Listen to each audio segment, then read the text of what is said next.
Hey guys, so of course today I just feel like I have to say my truth, and irrespective of whatever that happens, first of all, this video is going to piss a lot of people off. This video might not go well with a lot of people, but guess what, it is what it is. Well, like I said, I'm going to speak my truth today. Before I start, I've already apologized based on the whole Niger language help. People took it out of, but the same platform I posted it, I've tendered my own apology. I'm sure most of you have seen this. Yeah, that's a typical of him. Always throwing shade at me in every given opportunity. It's okay, take that by faith. But like I said, at this point, I'm done being Mr. Nice Guy. No, I'm not that nice guy again anymore. It's aura for aura. Yes, aura for aura. I'm going to start giving you the same energy. 100. A lot of people will start saying, I behave childish. I'm used to it. They will say, this one no get sense. I'm used to it. They will say I'm the troublesome one. I'm used to it. They will call me names. Trust me, I am used to it. Nothing moves me anymore. And the one that I know that will say, he talks too much. Before he said I talk too much, I want you all to watch these videos. And they knew me. You see, those days, monkey they walk, baboon they would chop. I know they do them again. So I rather they work for myself only. I know they can't be singing only me every time. Only me they sing all the song. I know they do again. These days of monkey they walk, baboon they chop. I know do again. All right. I'm beginning to speak up.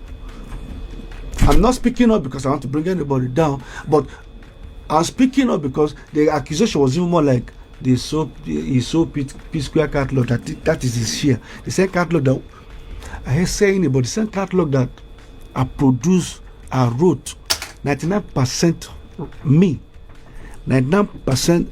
Yeah, sometimes the fans don't like me saying it. Like I said, I'm saying it now. 99% of the song is me, but I'm still accused of diverting square funds and blah blah blah. I'm sorry, it's same voice, it's same person, it's same thing. The only difference is that you will not see me and we they too they perform anymore. It's same voice, same me. I know they hide them anymore. Now before they try, because the more they hide it, the more they every small thing problem don't come. Just it's music.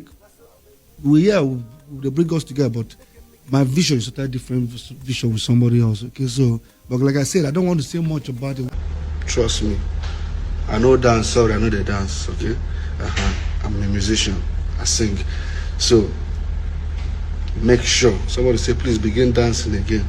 I know they dance at my age, I don't, all right? I respect my age. We have a song that we did with T.I. You know the song? Bring it on. With T.I., what's it called? I keep forgetting the name of that song. Ejajo, yes, now, yes. That was when the issue started. Paul, you need to let me start.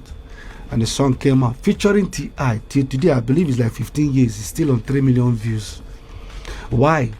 Because the content of that song, they did not hear that voice. They did not hear that kind of thing they want to hear. They have something to say. This is not peaceful. As much as I see peaceful in the video, nothing. Now, the reason why I say most of you should watch this video. Today is the first time I'm speaking. Maybe I'm used to the type of person that I'm always gonna type.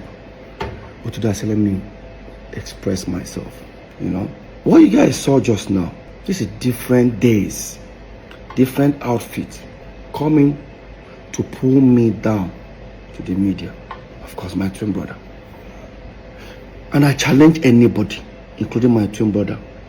Anybody can provide a video that I try to pull him down, or my brother Jude, or even any member of his family. I challenge anybody that can come up with any video, go online. But at the end of the day, Now Peter, they talk too much. These videos you guys watch, you guys don't see them. Yeah. Like I said, today, I see a lot of, I hear a lot of people saying, what exactly happened to these guys that we don't, because most of people don't even know what happened to us. But today I'm going to say it. The reason why I want to say it is because it don't reach me here. At least, I say what I said during my open letter. Jude went live for nearly 2 hours. Paul went live for nearly 2 hours. Mine was just typing to address a certain situation. Now, I'm about to tell you guys what happened. Starting from November 17th, 2021. The so-called reunion.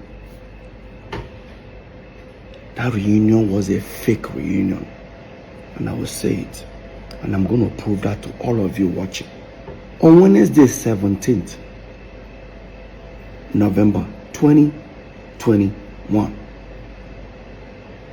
I was coming back from Atlanta because I embarked on 3-month tour in Canada and United States. 35 minutes before we started descending into Lagos from Atlanta, I got a message from my caretaker. His words, Oga, I beg, forgive Oga Paul. He don't come apologize to Mama. So, person is referring to Mama is my wife, Lola.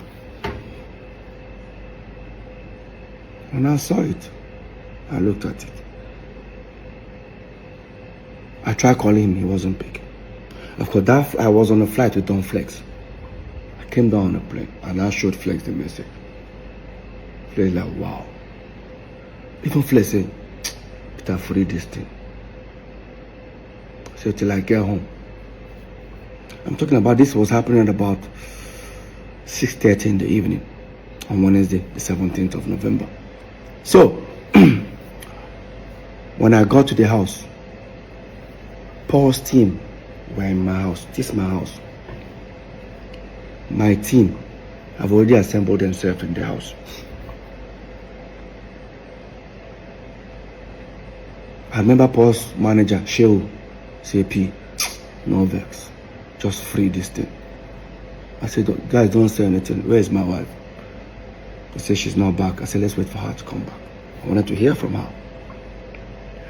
My wife came back from work. She held me. I started crying. I said, what happened?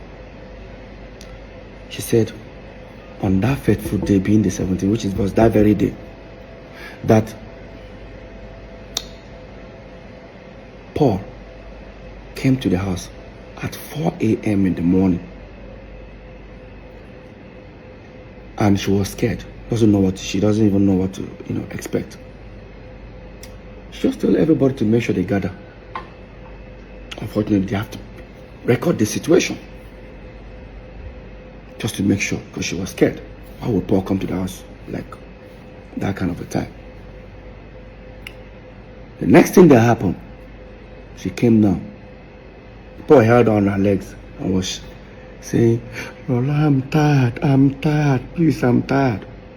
That was it. Like, that's what she told me. I said, did he tell you anything? He said, no. All Paul kept on saying was, he's tired. And I looked around. Everybody was like, I said, okay. Tell Paul to come. Lola said, no. Peter, Paul had made the first move. Peter, go and make the second move. I said, what do you want me to do? Go to Paul's house. Meet him and hug him. I said, okay. I wanted to take the front door because I know that we have a back door that linked the three of us. Me, Jude, and Paul. Of course, they're the one that locked me in. They said, no, I shouldn't follow the front door. That the back door, they've broken the whole padlock. I should take the back door. That's why when you guys see this, watch the video of our reunion, I had a drink. And I was the one walking up to Paul. I walked up to Paul and we hugged. While we were doing that, the video went viral. Few minutes after, Unfortunately, Jude's wife called Jude and said, "Hey, where are you?" Jude said he's jogging. He said, "Oh, your brothers have made up." Like, what? Go online, check. He checked. That's why, watch this video, you see Jude with his sweaty green outfit when he enters the house.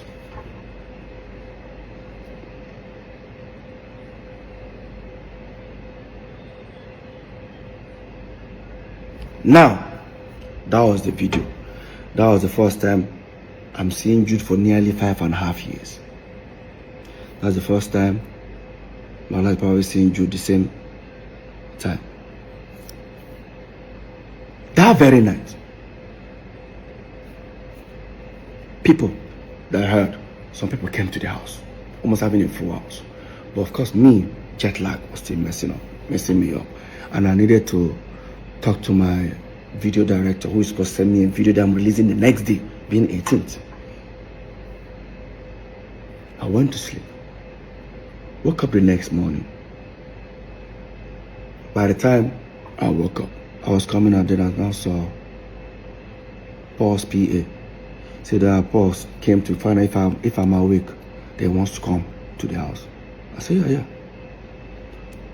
While I sat down upstairs, picked up my phone, I posted a new video titled, go and check it, "I Love You," featuring Tenny, Simi, and Tema Braxton. That video was released on the 18th November. Quote me, 2021. Go and check it. I released that video. While Paul was coming to me, he said, how far now? I said, I did. Say, you just released new video? I said, yes, sir. So the song where I want begin the push now after Paloma. I said, which video are you now releasing from your own album? Because he released album the same year with me. So no, he wants to focus on P Square. I looked at him. I said, I don't get it. So no, right now he wants to focus on P Square. I said, bro, hope you're not getting me. I'm not part of this P Square. I told him openly. Say no, his PA now said, P, you see the vex. I said, no. We are back as brothers. Paul, we are back as brothers. P Square, I am done. Maybe in future. Right now, I'm done. He was trying to say, oh, you're still angry, you know. I said, Paul, no. I'm not angry. I'm not sad. I'm not feeling bad. It's just I feel like, let's be back as brothers. We were brothers before this whole music thing came. Right now, the music thing is already bringing problem. Everybody, just if I release song, I advise you, post me. If you release, I post you. Maybe in future, but for now, because then I won't lie to you, my album was already doing well for me, you know. So that was it. Next thing, Jude now called. I said, me and Paul should come to his place. We went. That was when I insisted that we should make a video telling the fans to donate money for us, because the video have done something like that 2 weeks before then. I was kicking against it. I won't lie to you. Because how do we introduce ourselves? Because in my mind, there's no P Square. P Square is not existing. But we are back as brothers. Then, if you check that video, we finally did it. We didn't say, what's up, Barry, I'm Peter, and I'm Paul, together we are P Square. Nah. It was, what's up, buddy? What's up, everybody? I'm Mr. P, and I'm Rudeboy. That was the introduction we did when we did that video. That very night, I didn't have party in my house. I didn't invite nobody for any party or reunion party. Instead, in Paul's compound, there was speakers, DJ, everything, balloons at his poolside. That very night, my house was full, his house was full. If some of you think I was denying the fact that within that 24 hours, There was nothing like P Square existing. Watch this video. Hear Paul.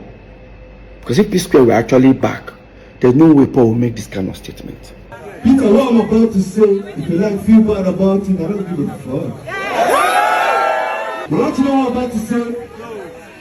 Fuck Rudeboy, fuck Mr. P, bring back P Square. Now that will take you back to let you guys know that I never wanted P Square. I never. All I wanted was for the brothers to come back as family. I said the best thing I can do. I contacted all the account officers of Northside Entertainment in different banks. Zenith, Echo, and FCMB. I contacted all of them. Unfortunately, I contacted them about Friday. It was 5:30. Banks are closed by then. I told them to send me statement of account. All of them agreed. By Monday, I was calling all of them. None of them were picking my phone calls. I got one frustrated. I kept on calling him like this. And I said, Oga. I said, what's going on? He said that Jude laid an instruction. They should dare not send it to me. Tell me how do you guys expect me to feel? And I went to Paul. I said, Paul, I demanded for P Square's management statement of account that me and you are saying the shareholder. But the information I got that Jude said they should dare not send it to me. Can you call? Let's go and meet Jude. Maybe Jude don't they use the account, they do other things, you know? Maybe that's why. I don't understand, Paul. Peter again, the music I do, I don't know anything about these things. I knew something was wrong.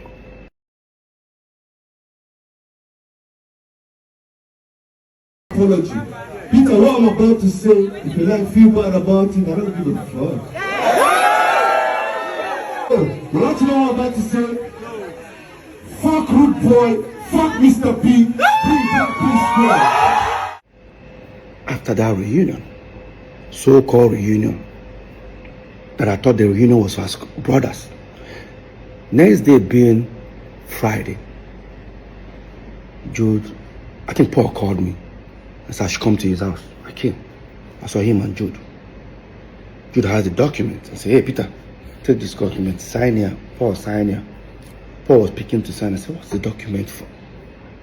He said, oh, it's to open Access Bank account.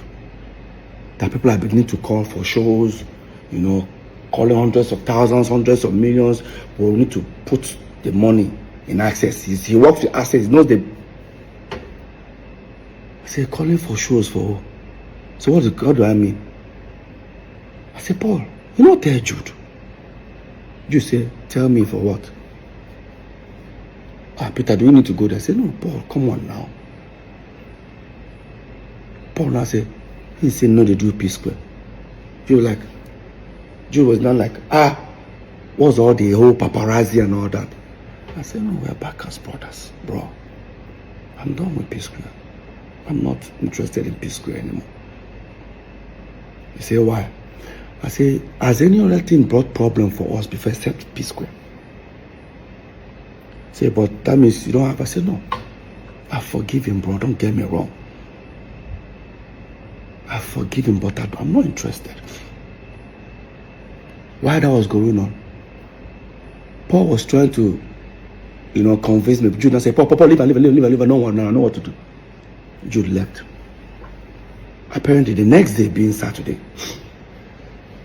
Jude then now sent for my manager, MM, and the guy that was managing Paul, Sheo, called them together. We all went to Paul's studio. And I said, oh, that Peter I get your point. However, you don't want what has happened before to happen again, but no problem. What will happen is that he's going to bring these two individuals to the team. I said, to the team to manage what? I'm not trying to stress them more, but you need to give me a reason. He now said, oh, that him, Jude, will be the official manager, My manager MM will be assistant manager, and Shehu, Paul's manager, will be road manager. He offered them money, how much he will be paying them every show. I started laughing. Paul, my manager, and Paul's manager even started laughing. Paul started feeling like it's becoming an embarrassment moment for Jude. He now called me and said he doesn't like this thing. You know, he took me to the living room. He doesn't like this in that time. Look how I'm embarrassing Jude. I said, Paul, what's embarrassment here? Let's be honest, bro. Let's be very honest. Why that was going on? Paul says, is it because of sharing formula? Because in this share, we share 3 ways. In fact, we don't even share 3 ways. How we share money is, I'll come and say, hey, I need to pay my kids' school fees. How much? Maybe it's 12 million naira. Jude will sign a check, 12 million, and give me. Sign 12, Paul. Sign 12 for himself. That was how we were running P Square. Oh, Peter, you want to buy this car? Take. Paul, take. Him, take. Now, Paul now say, you know one thing. If it's because of the sharing formula, Peter, so I will stop all this. Me and you 35. Jude go take 30. I said, Paul, no. Take 30 to do what? To manage one P Square. I'm not interested. And I look at Paul, I said, I ask you one question. I won't use pigeon now. I beg go. You did try make Jude be our manager. How come 5.5 years, me and you know they together? How come Jude no be your manager? You know now, Peter, you know, if Jude be my manager, everybody go to think say that 2 against 1. Really? That is exactly what it has been. So let's make something clear here. It don't look as if I hate Jude or I don't like him to manage us. But let's recall back that Beyonce fired her own father. Usher Raymond fired his own mother. Late Michael Jackson fired his own father. We, P Square, we even told our own mother to step aside. So what is all this? Your brother must manage you. And I know a lot of people start saying, oh, how come I don't want Jude to be our manager? Let's be very honest, guys. Before Jude came in, or before we brought Jude in as our manager, we've had 3 several managers. One, Chioma Ugoji, she went from being a dance group manager to P Square's manager. Later on, our mom became our manager for like few months. Then, of course, you all know Bayo Dusami, popularly known as Howie T. That's the guy that actually discovered us fully. He became our manager for over at least 6 years before we now brought in Jude. Now the question is, within these 3 before Jude, have we had any, has Peter and Paul ever had any fight or any issue? Because none of them would take sides. None of them took sides. At the moment where Paul was trying to convince me, and I said, I actually gave it a thought. Maybe try to give it a try. I said, okay, Paul, you want P Square back? No problem. Let's go back upstairs. I decided to make an offer. Because he was trying to convince me. And we went upstairs where the 2 managers, including Jude, were there. And I said, so guys, Paul, you guys want P Square back? No problem. Here is what it's going to look like. I and Paul will set up a company. I and Paul will be only signatory. I and Paul will take care of every administrative when it comes to finance, signatory, everything. And I and Paul will go with 40-40. The 3 manager, which is now Jude, Shehu, and MM, will go with 20%. Jude does say he doesn't understand that if that's the case, he'd rather work for free. And I now said, gentlemen and lady, Jude now works for free. And that's how I ended that meeting. This is the P Square everybody think they are back. Within 4 or 5 days, me and Paul didn't see eye to eye after that incident. Until Paul now came to me. After we went to Sierra Leone, because there was a show that was booked for Mr. P today in Sierra Leone, the next day for Paul. We finally called it that we were coming together. After we went to Sierra Leone and came back, Paul now said to me, so there's nothing for Jude. I said, not about Jude. I'm not even doing P Square. Paul, it's not about Jude here. Can we just come back as brothers? Can we live life as brothers first? Let me even experience it. Let me experience living as brothers. Now everything looks like there's a competition running around everybody. I don't like it. And I said, okay, no problem. More take your second option. I said, which is my second option? Me, you should set up a company, blah, blah, blah, blah, blah. Unfortunately, Jude cannot take that offer. So me, I won't consider. I said, no problem. We sent our lawyer, he came. Brought the document, set up. Mode of work. Everything Peter and Paul 50-50. Every decision 50-50. Sharing formula 50-50. We signed.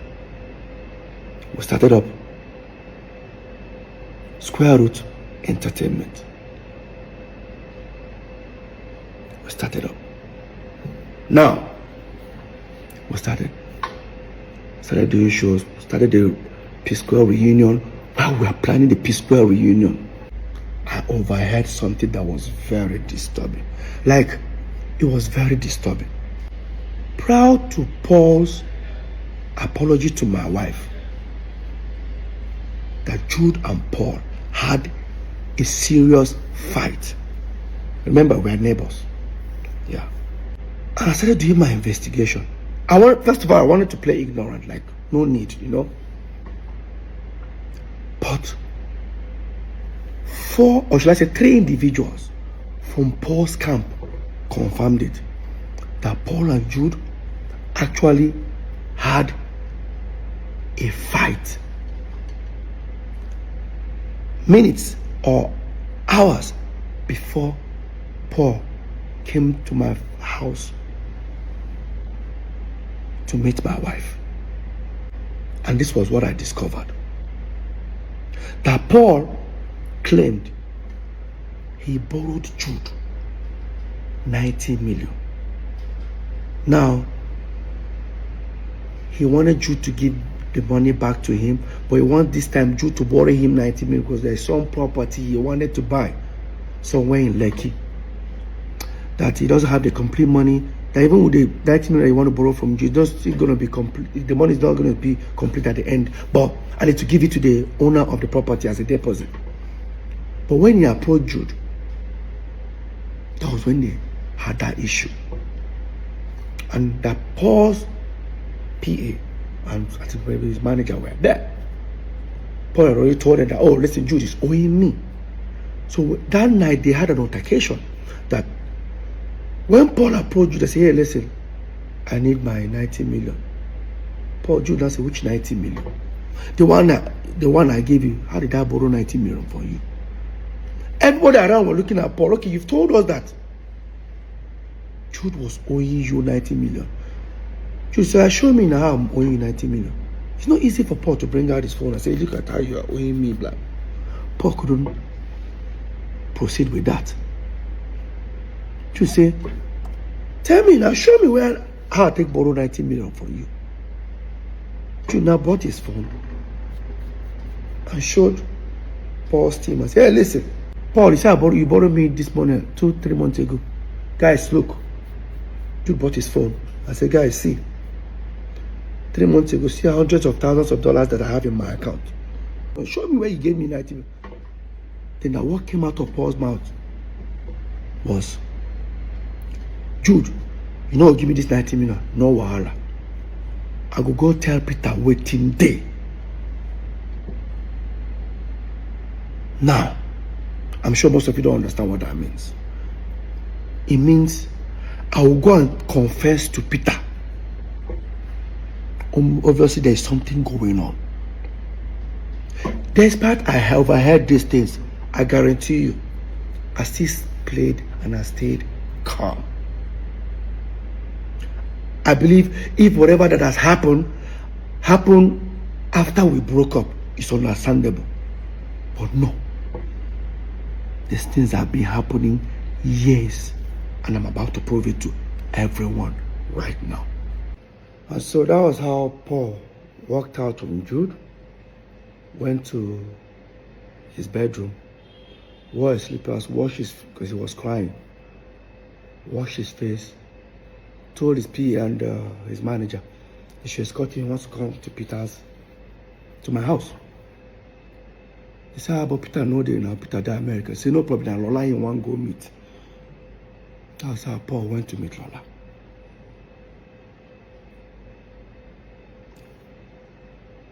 So, the whole reunion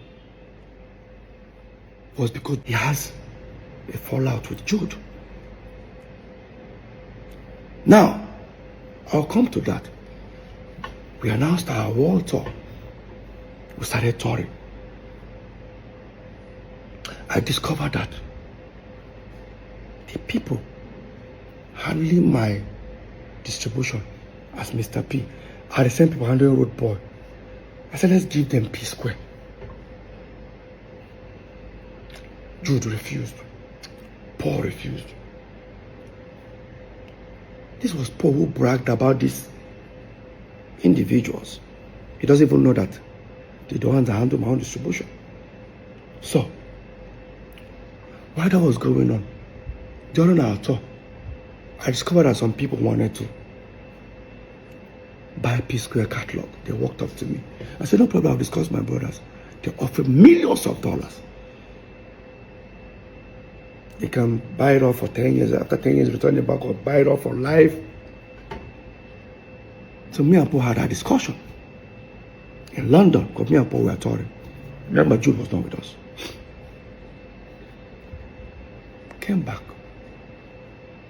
By then, when I walked up to Jude and Paul, I said, listen, how far? So Paul want to buy Jude. He said, no problem. They have some people that are ready to even pay now. He now told me the amount. It was less.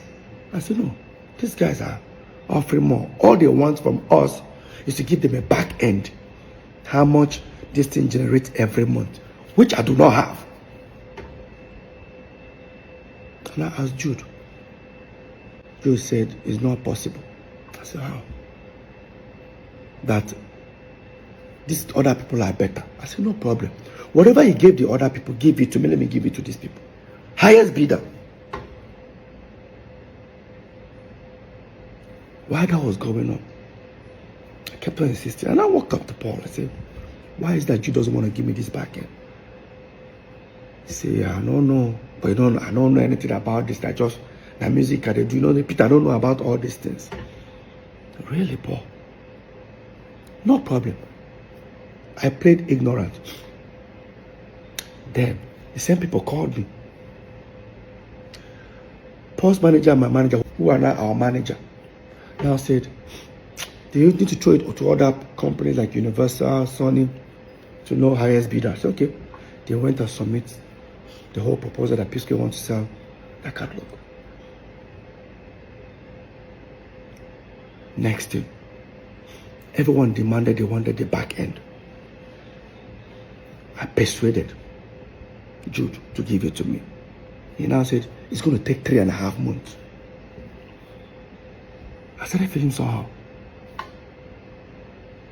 If I tell you to give me your statement of account, few minutes, even with your app, you bring it. He's telling me 3.5 months. So that's how long it will take. I still play ignorant. Waited for the 3.5 months. Walked up to him after 3.5 months. He kept on doing like this. I walked up to Paul. Paul, what is going on? Say, Peter, don't tell you, I don't know anything about this. This whole thing where they talk about. I persuaded. Junior said, I should send him my email. He forwarded it. I looked at it. What he sent me was how many streams, but without how much it generates. I looked at it. I said, look, I just forwarded to the two managers. Now this is where it becomes interesting. Now the two managers sent this back ends out. Nobody got back. So imagine people that have offered huge amount of money on this same catalog. After going through the tampered back end, most of them came back with an unbelievable lower amount offer. For example, imagine someone offering to buy a product for 500 naira, and after seeing the back end of the product, they're now offering 10 naira. How? I went to Paul. Have you heard? See what's going on. In fact, one of them even said, bro, who sent this to you? I said, why? Whoever that sent this thing to you, or is it the distribution company, get them arrested. I said, it was my brother that sent it to me. I don't think your brother knows what has gone wrong. I became worried.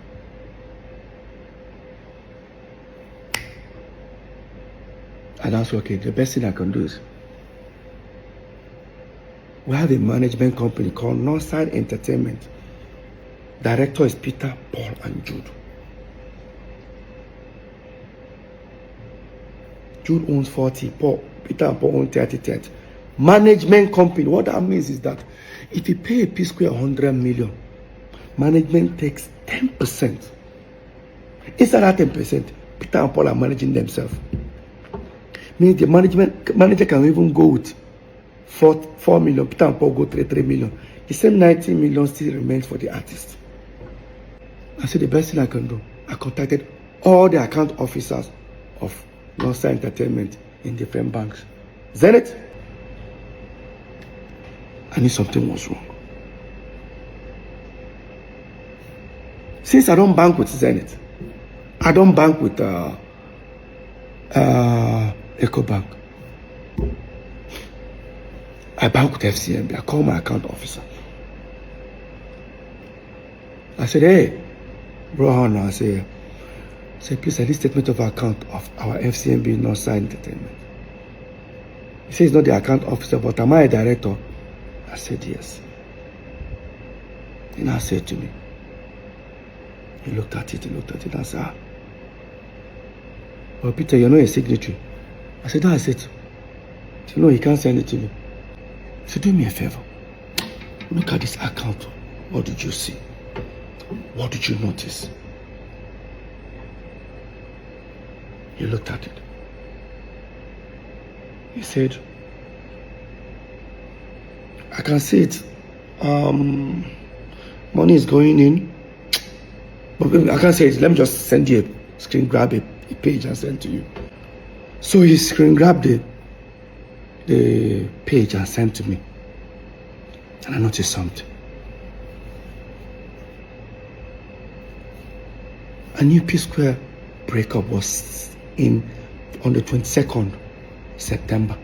Within that period, because there was an open, I sent out an open letter for the breakup that time, 2017. But something happened July. On the 16th of July or 26th of July, I'll put it up there. You see where an individual paid money within 2-3 days.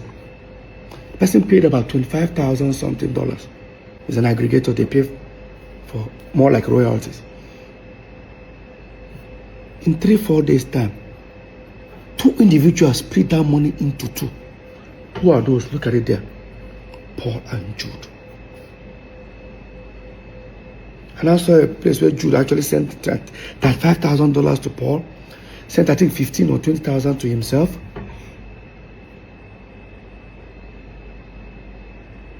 I knew something was going on. And I asked him, I said, can you send more? He said he can't. What did I do? I went to our general lawyer. I showed it to him. He said, this is wrong. But let's find out from Jude.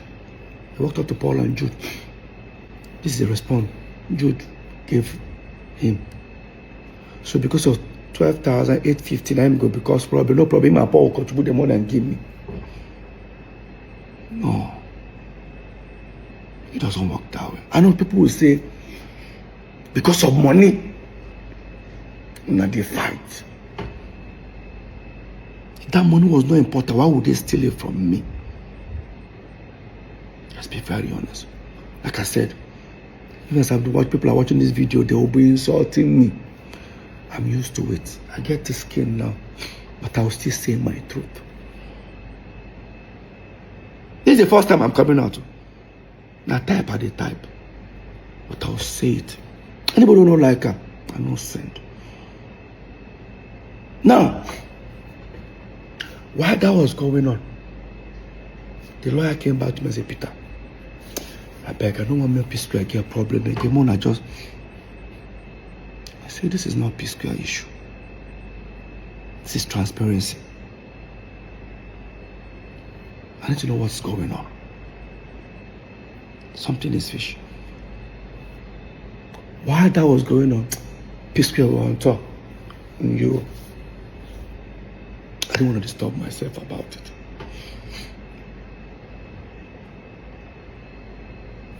We then finally took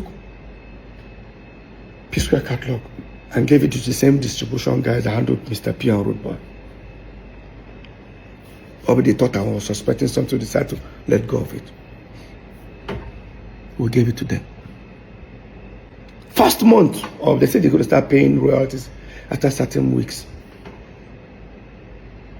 I received some thousands of dollars, which I've never received as a royalty. In fact, I've never received dollars as royalty for P Square. It has been every quarter. I collected like 3 million, 4 million. That was it. Every quarter. This time I saw thousands of dollars. When the people sent it to me, I said, is this money for the three of us? They said, no, it's for me. That they've sent for Jude, they sent for Paul. I'm supposed to be happy. I need to find out who has been collecting this money. Yes. I walked up to Paul. Did you receive so amount? He said, yes. Please. This amount that you received, who has been collecting it? He said, I'm supposed to be happy that money just got. I said, I am. But I didn't know, why am I getting this large sum of money? I said, Peter, I don't know what you're making. I tell you, I went to Jude. This is where Jude made the biggest mistake. When I confronted Jude, he said to me, am I looking for my royalties? I said, something like that. I said, something like that. So I should go and meet South African people that I signed with. They are with my royalties. Did I meet South African people when P Square broke up? I did. Did I sign something with them? I did. But they were not collecting royalties because Jude refused them access. They said Jude refused them. All they could collect was mechanicals in their own radio station within their own territory. I guarantee that this mechanical, within that 5 years that even P Square broke up, they never even sent me even $2,000. Yeah. And I walked up to Jude and said, never collected anything. So I should go and meet the people. I called the people. They stood on their right. Send me a document that they've never collected any royalties for Peter. Questions started coming up on my side. Now I knew that we signed iRocking.com, a company called SACEM in France, which me, I was one who got that deal. But those ones, they pay artists directly. They don't even want to pay any management. So what that means, they get their money, they pay the Peter and Paul, they split the money into two. If we want to share 3 ways, there should be a document that says, Peter, if you collect this money, Paul can put in this account. That's the same. The other company is Free Me Digital. Those are the ones that paid that naira I was talking about every quarter. When I contacted those guys that are paying these royalties, the way I was telling them, where is this money coming from, they said to me, Peter, is the money too small? Don't worry, there are still more people. So people will notice that people sign with April. It seems like I only knew that we signed people paying us royalties, only 2 or 3 companies. I didn't know there were 11 of them. If you come ahead, come for me. I hear people say, this money, you don't already get money. Why are you bothering yourself? No. Every penny must be accounted for. It's a pure betrayal. I'm still heading somewhere. Now, on my own, I started thinking, what's the best way to go about this? I walked up to Paul. I said, this is what is going on. Jude said, my royalty will show people. But Peter, there's nothing. Now, Paul always want to play ignorant, which I don't blame him. I've already had in mind that something was going on. Probably I'm trying to see, to prove to Paul that, Paul, see what has been happening. And I contacted those guys paying royalties. They mentioned to me Northside, but it was not Northside Entertainment. That's the people they collected the royalty from. It was supposed to be Northside Entertainment.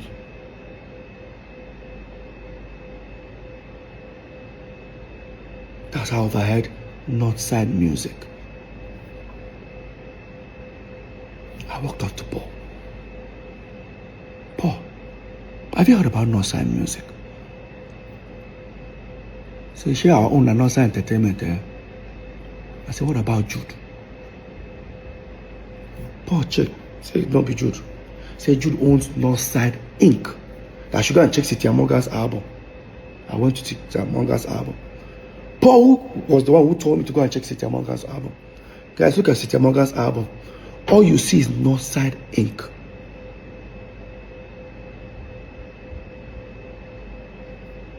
It was not Northside Music. So who then owns Northside Music? I walked up to Jude. Jude, I spoke to Jude about Northside Music. He said to me, oh, all he can tell me is, so people in South Africa, no mind. Right. People don't tell me I check Cynthia Morgan album. What did I see? Northside Inc. So why am I asking him that question? I left. Now, until one of the aggregators sent a representative, the people that want to buy P-Square catalog, to come to the house. He sat here. He said I should tell Paul to come. Say, yo, Peter, please, we cannot go from people wanting to buy you guys catalog for certain amount. Now they can't even buy some amount. We need the original back end. I looked at Paul. This is what came out of Paul's mouth. And I know Peter I've told you he's suspecting Jude.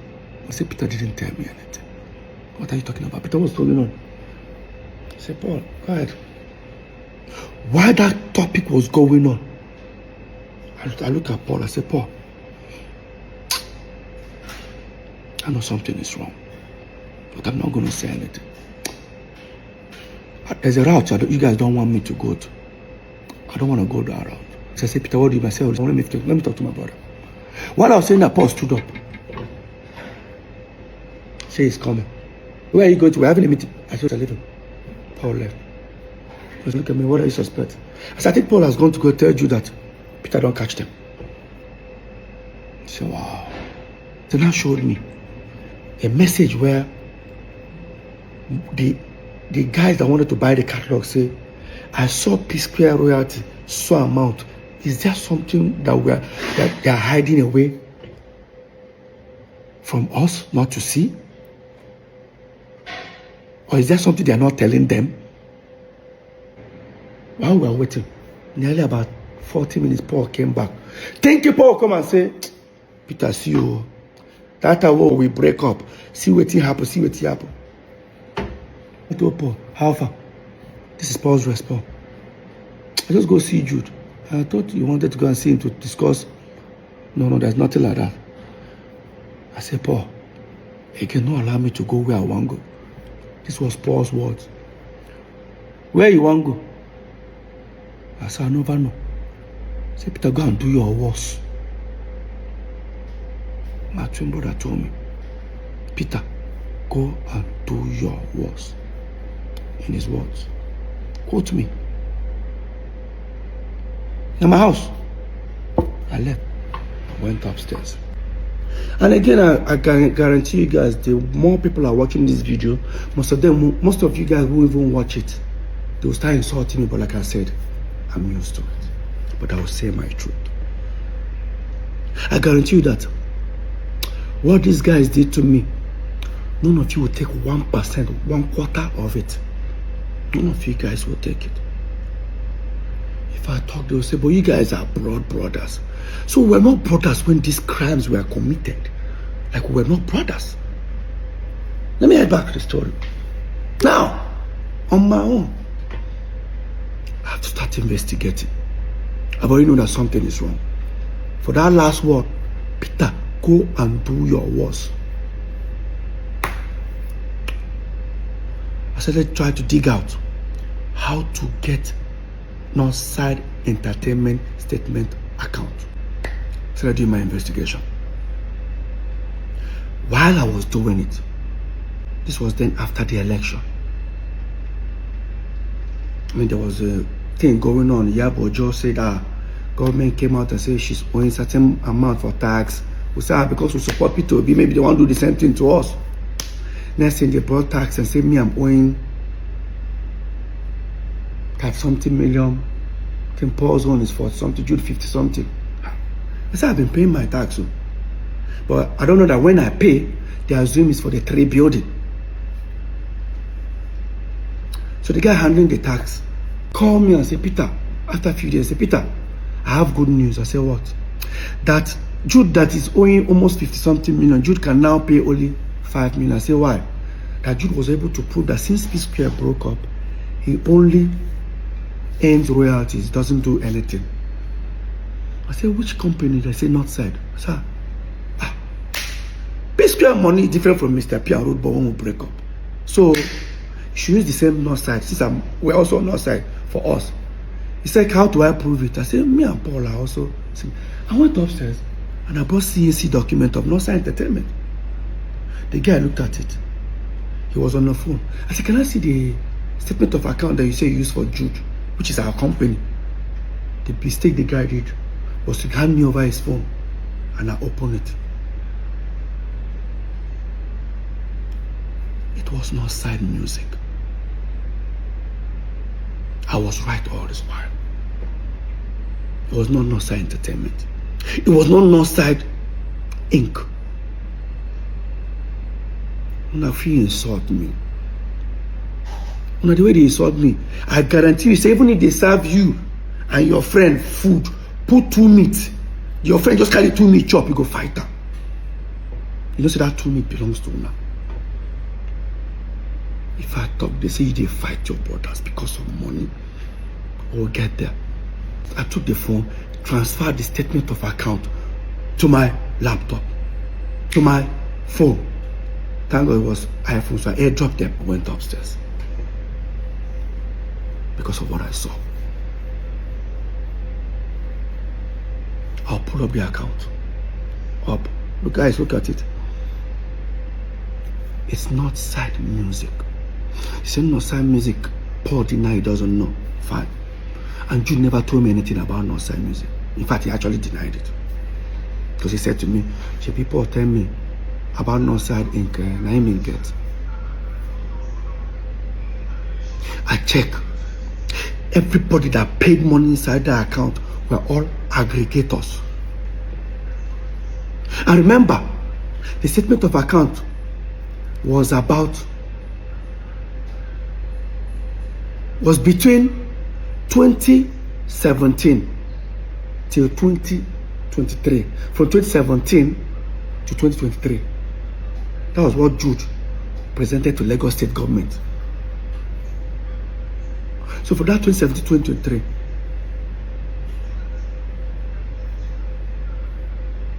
aggregators are paid you nearly $1.2 million of our royalties. The question here, how did aggregators left our company, Northside Entertainment, and start paying to Northside Music? Somebody should explain that to me. There's no way. Telling the company stop paying to Northside Entertainment, there should be a documentation that says Peter, Paul and Jude agreed to stop paying to Northside Entertainment, start paying to Northside Music. Who signed on my behalf? This is the highest betrayal. Call it family man. Families don't steal from their family. Families do not steal from their family. Family protect family.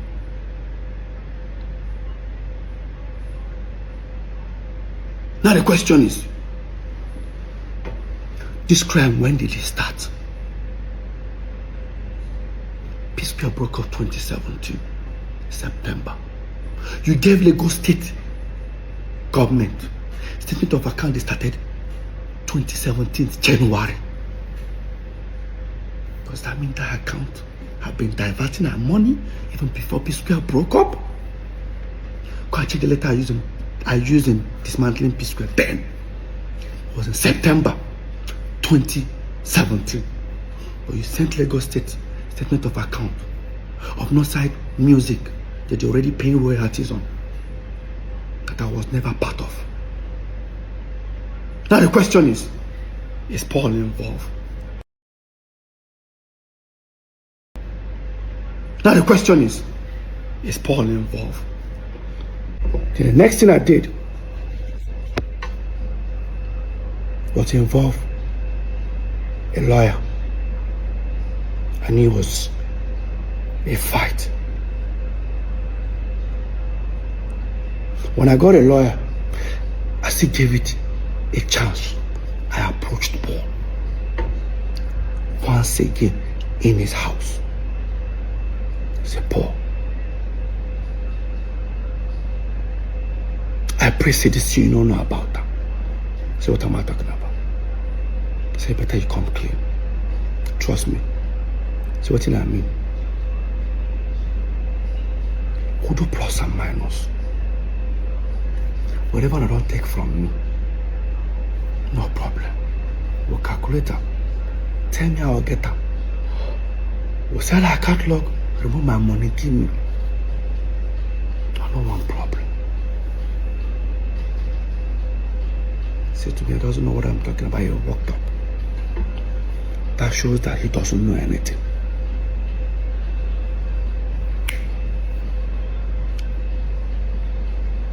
The lawyer came. We prepared a petition. In that petition,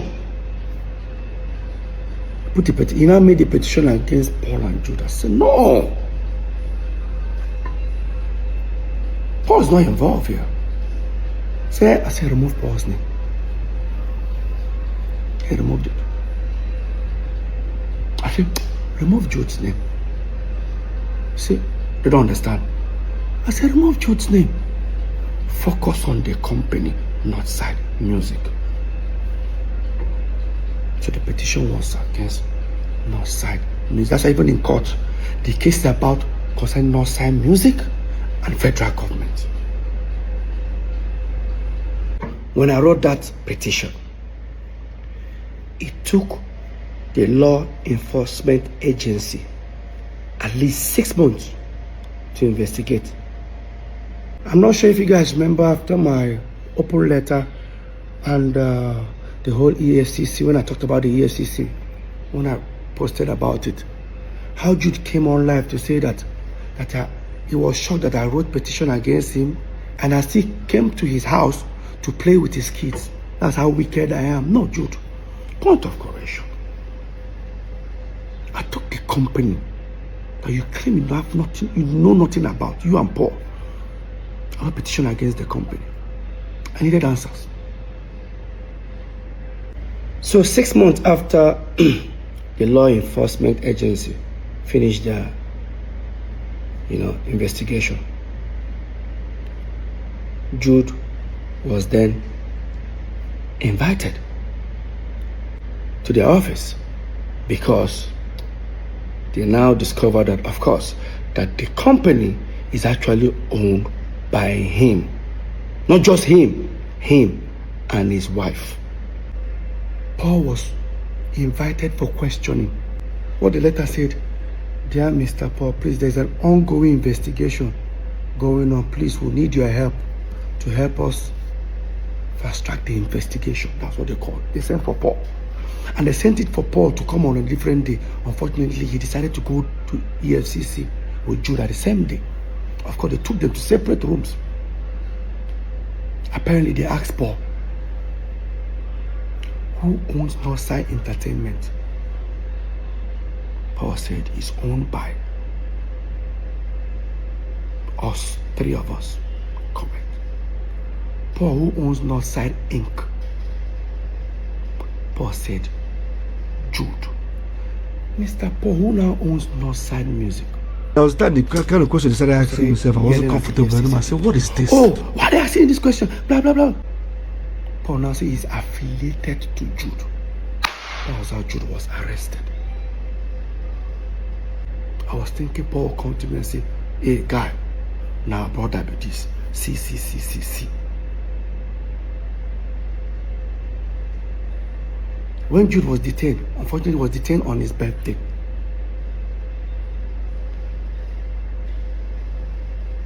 He got bail that night.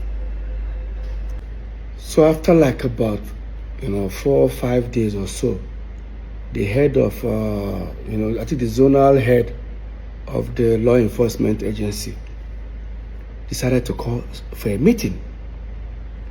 I came for that meeting. Myself, 2 of my lawyers, and my manager. Paul and Jude came alone, no legal team.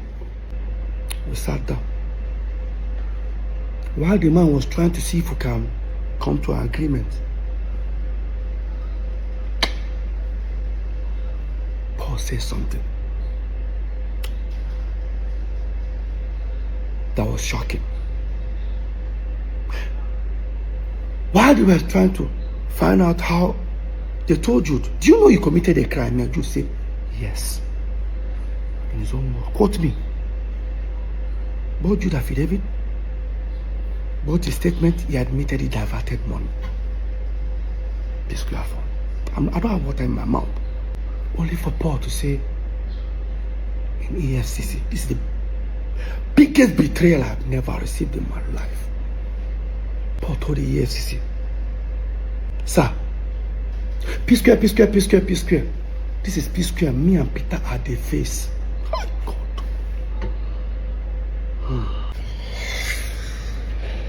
Paul, or maybe can someone explain to me how Jude is P square, or how Jude owns P square? Jude have never invested 1 naira in P square. There is no contract whatsoever that we had. And the only document that just goes around showing everybody is the MOU we all signed in 2016. The same document I said that was my financial freedom. The MOU stated a sharing formula. And guess what? It's renewable every year. So in 2016, 2017, it has expired. And even the 3 ways that we share was just based on family. After all, our first manager was on percentage. Second, our mom wasn't on anything. Of course, she's our mom. The real manager that we actually employed, Hawiti, was taking 10%. You came out of brotherly love. We're sharing 3 ways. All of a sudden, you own P Square. Paul, how? Paul went to City FM, granted an interview. In that interview, never for once did he tell the world that petition was against Jude or maybe Northside Music. Paul said with his own mouth, watch this. I was invited by the EFCC. A real petition against me and my other brother. And I did not expect, I never thought it would come to this part. I thought it was just music thing. Then next thing, people are telling me, what did you do? Somebody say you're going to go to jail 20 years. They're going to lock you up. What did I do? Okay, I got there. Okay, what is it? They told me everything. They've already printed on my account statement, everything, put it on the table. I explained this. First of all, what entered my mind? What if I was a bad person? I'm even doing one dubious like a Yahoo boy.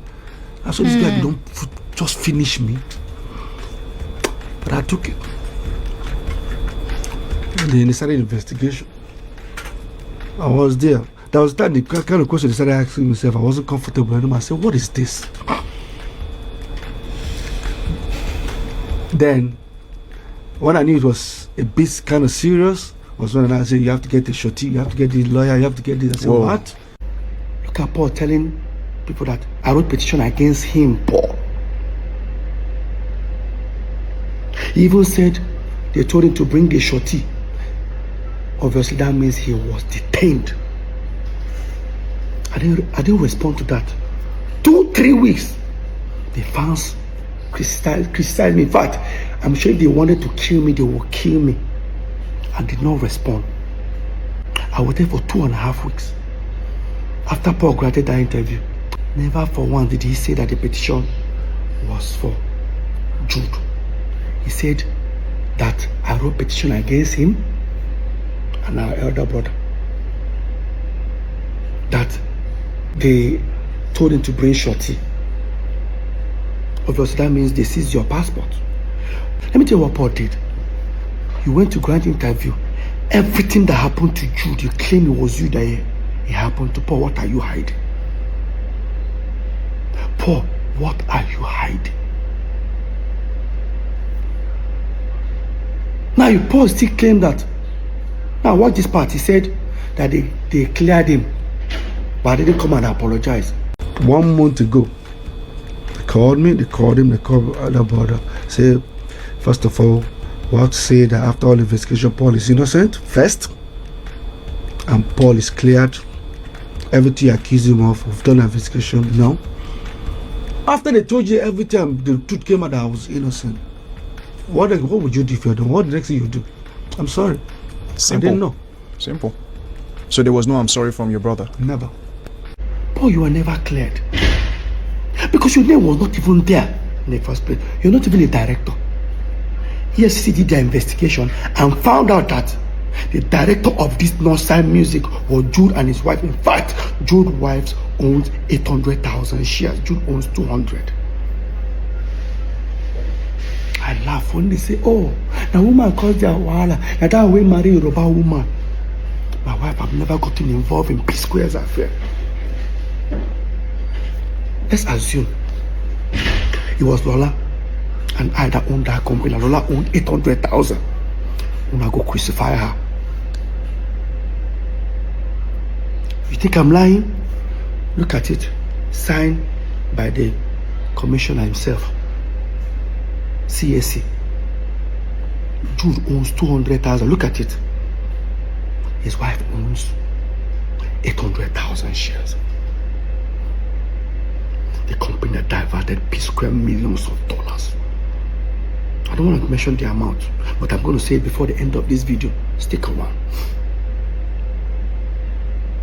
Now, after Paul finished granting our interview, 2.5 weeks, I wrote an open letter and I spoke about the EFCC matter. When I put it out there, I challenged Paul if he can prove there was a petition against him. Paul now went live. Watch this. So let me start. Like I said, let me start with the EFCC. Peter said he met me one time and he told me about diversion this, diversion that. Now let me clear something. If you open the petition Peter wrote, I guarantee you, in the front page, my name is not there. Wait. In front of the petition, your name is not there. If I write petition against you, Paul, the first name you will see is your name. Okay, no problem. Let's continue.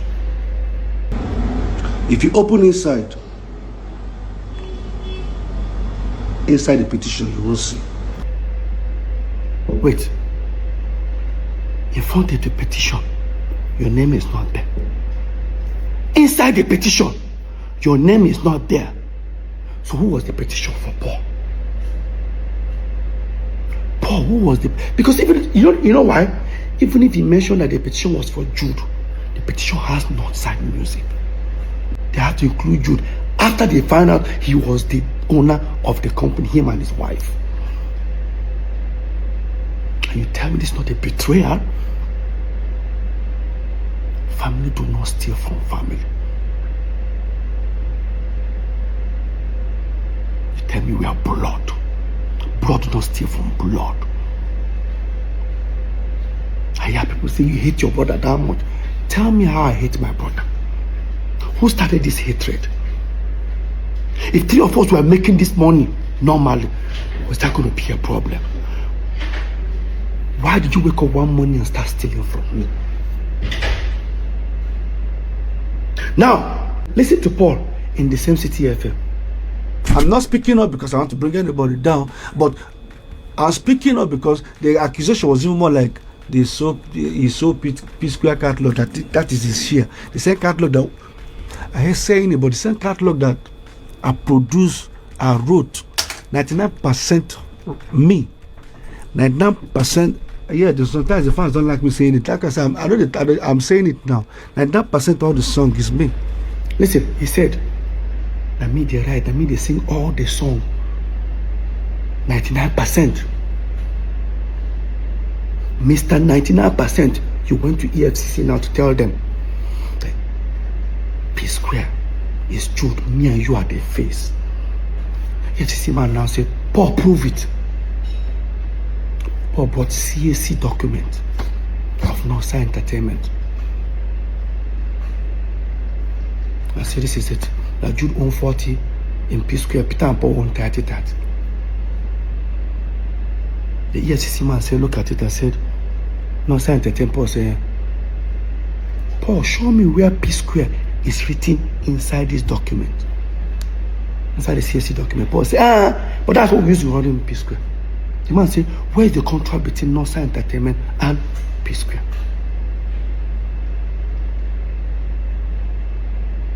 Paul now brought in resolution that we did in 2016, if I'm not mistaken, about sharing formula, where they made it look like if the P-Square are Peter, Paul and Jude. But remember one time I was smart. That document is renewable every single year. Every single year. How are we going to be sharing money? Those are the period where I can boast. That document, you see that resolution? That document was my financial freedom. That was the first time I would do show like this. I have millions in my account. I never had millions. Because how I collect money is, as I said earlier, I want to pay my children's school fees, 15 million, they'll give me a check. 15 million, Paul take 15 million. That's how we've been living. Have you guys noticed that anytime P-Square break up, it didn't like say that Peter they come back. But when P-Square breaks up, I can't access money. Peter becomes broke. Today I'm the bad egg. I'm not clap for myself. Like I said, How this thing what they do, Muna go collect her. Una fit take 1% of her. I said, they thought this one would insult me, but I am used to it. No amount, see, let me repeat it again. No amount of insult, they reduce success. Lie. Go check her. No matter how they don't try to hate me for this peace square matter, no amount can stop this success. They created a narrative. How do you guys feel? They stole from me. They discredited all my effort. They told you guys I was talentless. Paul claimed 99%. I'm sure the remaining 1%, he even gave it to Jude. Let me ask you a question. P-Square was here. I'm talking to Paul now. And all of you that are supporting this madness because of you think it's blood. P-Square was here. Davido, Bonapo, everybody was here. Don't get me wrong. P-Square no drop. We're still there here. These guys all went and overthrown us. Mr. 99% how far? Are you not supposed to be competing with these guys? Are you not supposed to be selling out stadium like they do? Oh. Today they compare me and you. With all the 99% where you get. Some people they support rubbish. Why not they continue? I reported a company that both of you denied. Despite I knew it was you, Jude. When they told me, Peter, are you sure you want to hear what happened? I said, what? They said, everything you told us in your petition is true. It's even more than. I said, okay. Here is this. How do you feel? I said, I can't wait to leave and go and meet Paul and tell him what I discovered. He said, you don't have to go there. That Paul is involved. If I call your house, what will happen? I bring my coffin. Repeat them again, Jude. Carry your coffin, come. If I call Nigga, you don't have to do it. Repeat it. See, repeat it. In front of your lawyer. Peter, shame on you. In front of your lawyer. Peter, boss say shame on you. Don't stop it. Boss say shame on you. In front of your lawyer. I shame Down here now. you. Shame. Beat me, guys. Oh, we're going to be angry. Come with me. Fuck me. What with me? My time. What do I do? Beat me, my seat.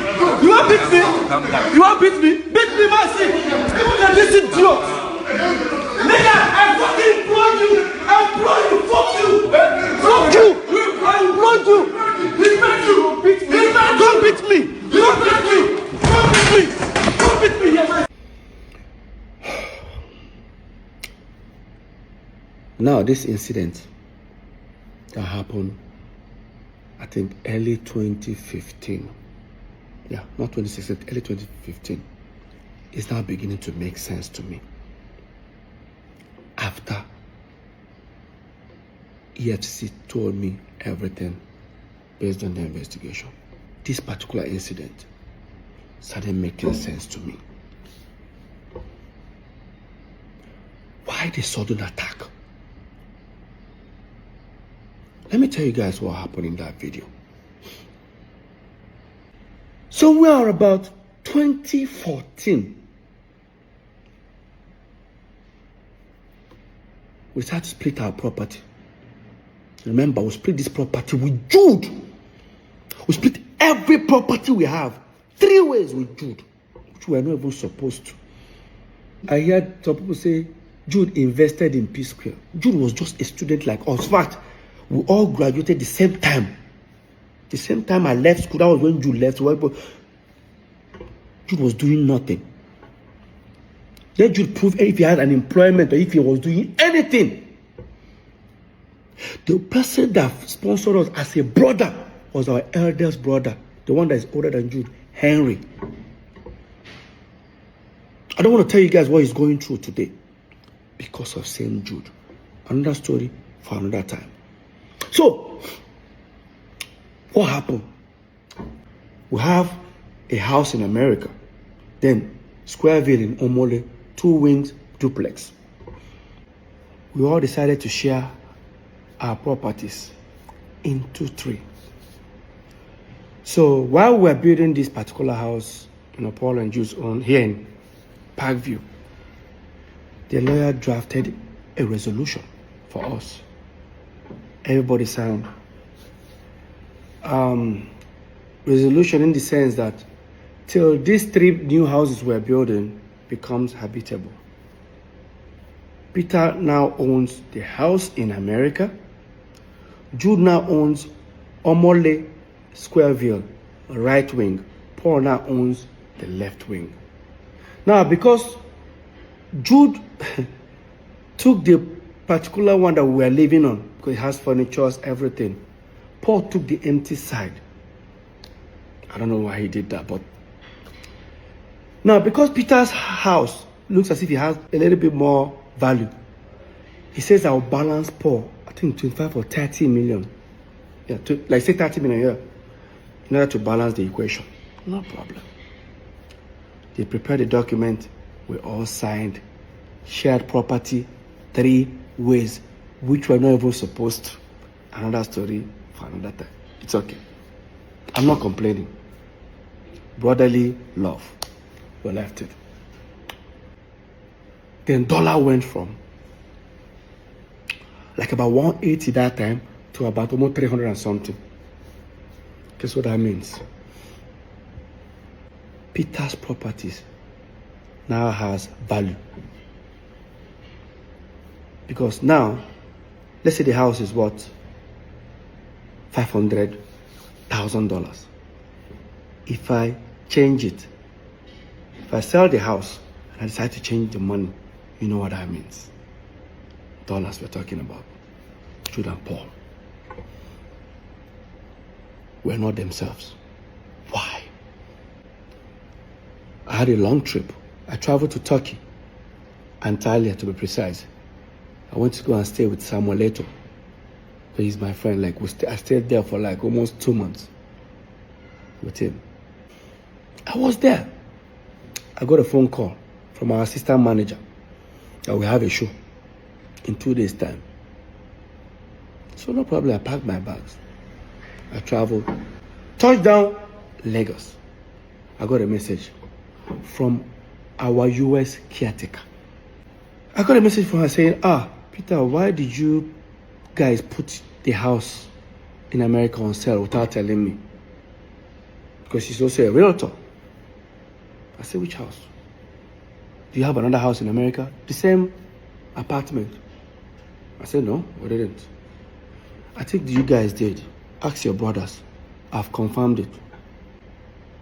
While that was happening, I said, let me just get home because we have a show. By the time I go home, all of them were already on their way. So me, I rushed.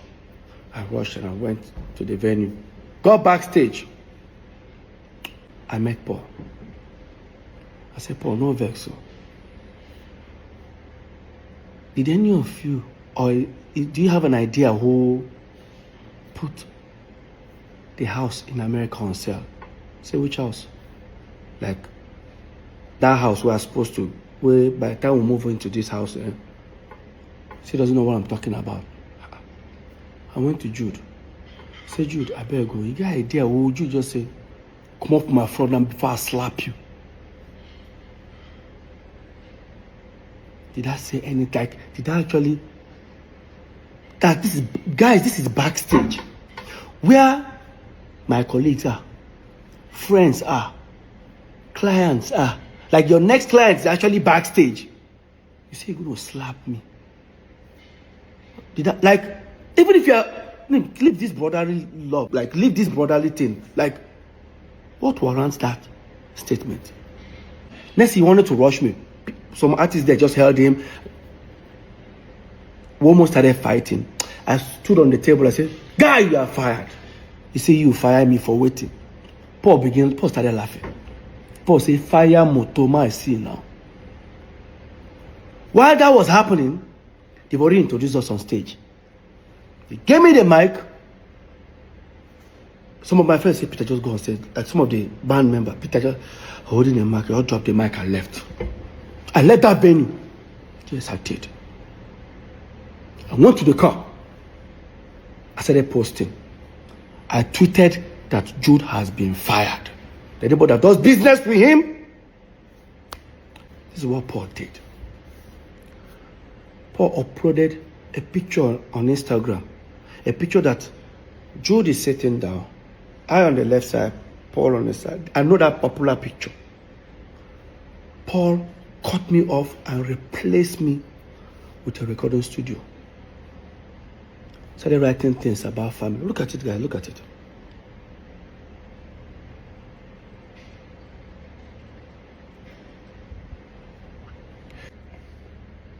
Long story short, of course, I contacted our lawyer, Festus Kiamo.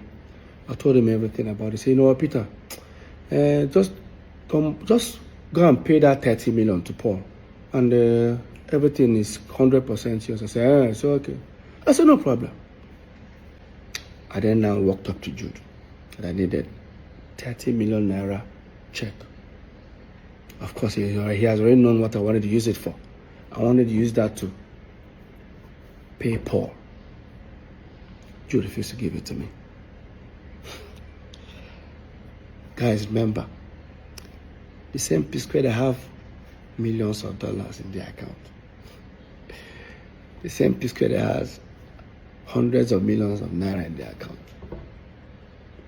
I can't get 30 million. You know the most surprising thing? Let me just bring you guys further. When we're in court, they say, me, I'm also a signatory. I say, that I and Paul can also sign. I say, really? I didn't know. And again, me and Paul have never signed any check. So, I don't know where that came from, but let's continue this topic. So, you did give me that money, and I had to run to my wife. When I met my wife, mind you, my wife doesn't know anything, any dealings on P-Square, because the moment I walked up, I was about to walk up to her, what's she going to ask me? You don't have 30 million, like. And I said, Lola, can you give me 30 million? My wife was like, what happened? I said, to even tell her what I want to use the money, I just say, very important. See, you guys don't have, like, I don't know what to tell her. I swallowed my pride. I was able to convince her. She said she doesn't have such an amount. Of course, she was working for her dad that time. And I said, can you tell your dad? She said, Peter. I said, please, Lola, it's very important. Somehow Lola was able to convince her dad. The next day, Lola's dad gave me a draft of 30 million. I then contacted Festus Kiamo, our lawyer. Mr. Festus, I'm on my way. See, it's okay. He was going to send for Paul and Jude, who should come, I think should come around 5 o'clock in the evening. By the time I got there, everyone sat. This is the same office where that incident happened. This is what actually happened in that office. Before they started talking, Jude said, I got Festus, I better show him. Festus now look at Jude like, is there a need for this? That's okay. After all, Peter, if you agree, if you don't agree, there's nothing will happen. Just send it to me. He just gave me a document. Guess what I saw? That Mr. Peter Okoye hereby liquidate his shares and now will be replaced with Ifeoma Omokeke. I said, who is Ifeoma? I looked. I said, Jude's wife. And I looked at Paul. It's not even Anita. While that was going on, I said, I'm not going to sign it. You say you're not going to sign her.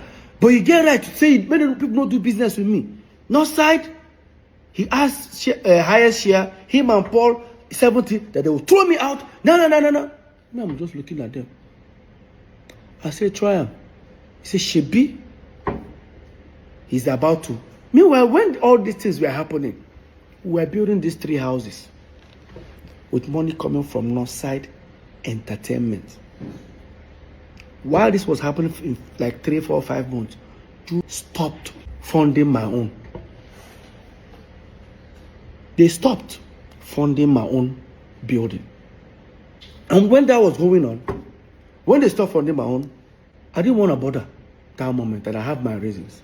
Because I wanted our lawyer to come and see it by himself. And I told our lawyer, I said, I'm not going to sign this document. Just say, you don't go sign them. You don't go sign them. Go collect the house for America. I said, I don't need to. I don't need to sign before it becomes mine.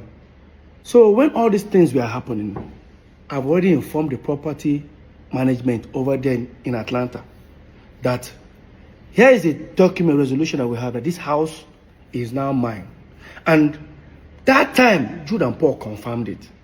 So right now, I've sent the document to them. So apparently, Jude's wife traveled to America. They didn't allow her to enter. Jude now said, why won't they call the apartment building? Why don't they allow her? They say, you confirm that this building is now Peter's. Say, no, it doesn't belong to you. Say, if it doesn't belong to Peter, send us another document that the three of you signed that says it does not belong to Peter. Of course, they know I'm not going to sign it. So in that meeting, I now said, Shebi, your wife, go there, then pursue her. They don't allow her in. So don't worry, the property is already, with or without Paul collecting the 30 million, the property is mine already. You now say, Paul, no collect them. Paul, no, just accept this document. How could they go? After all, me and Paul will soon move into our own house. And once we move in, this document, this resolution, go expire. Everybody go back to square one. And I said, so all these things is because of dollar have increased. Peter's house, or the property that Peter has added value. Guess what I did? I said, Jude, no worry. As you and Paul they move into that house, me to go follow now moving. Since I don't stop to the fund my own. Jude now said, if you dey come my house, carry your coffin come. I go shoot you. Like, guy, I go shoot you. Bury you. Nothing will happen. That was when I pulled out my phone. I started recording. I said, repeat them again. If I call your house, what will happen? I bring my coffin. Repeat them again, Jude. Carry your coffin come. If I call nigga, you don't even do it. Repeat it. See, repeat it. What of your lawyer? Peter, shame on you. I was recording this video. My twin brother raised his hand and slapped me. Peter, Paul said shame on you. Peter, Paul said shame on you. Peter, Paul said shame on you.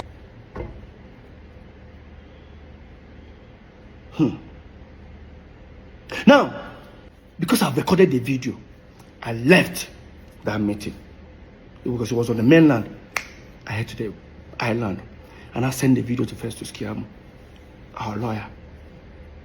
By the time I was heading almost towards after the bridge, he now called me and said, just turn back, come and carry your document.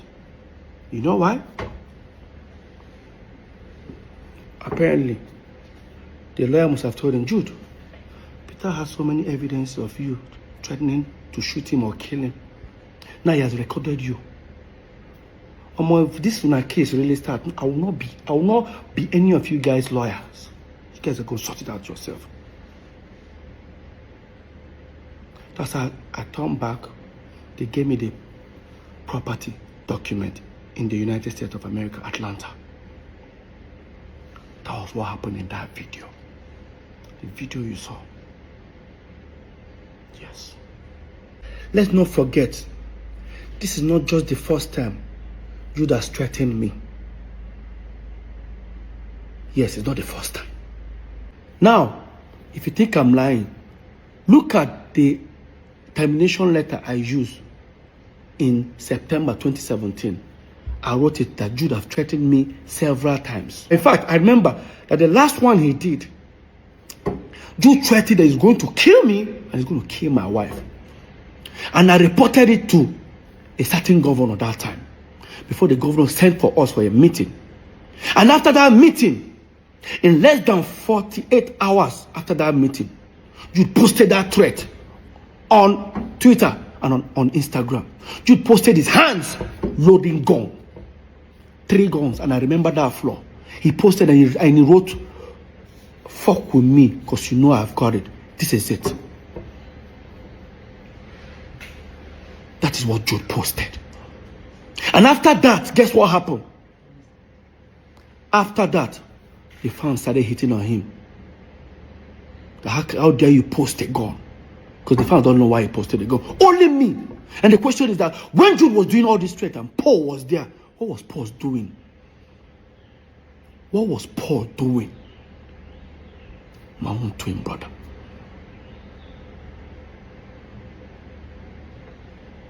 Jude has threatened me several times in front of Paul that he's going to kill me. I know he can't. They know born and well. Face to face, Jude. They know born you well. Now it's beginning to make sense why you guys wanted me out as a shareholder on Northside Entertainment.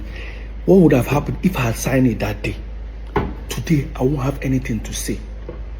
Because I didn't sign it, you all went to create Northside Music. Yes, and your wife became a shareholder. The same wife you wanted me out, bring her in. I'm not stupid.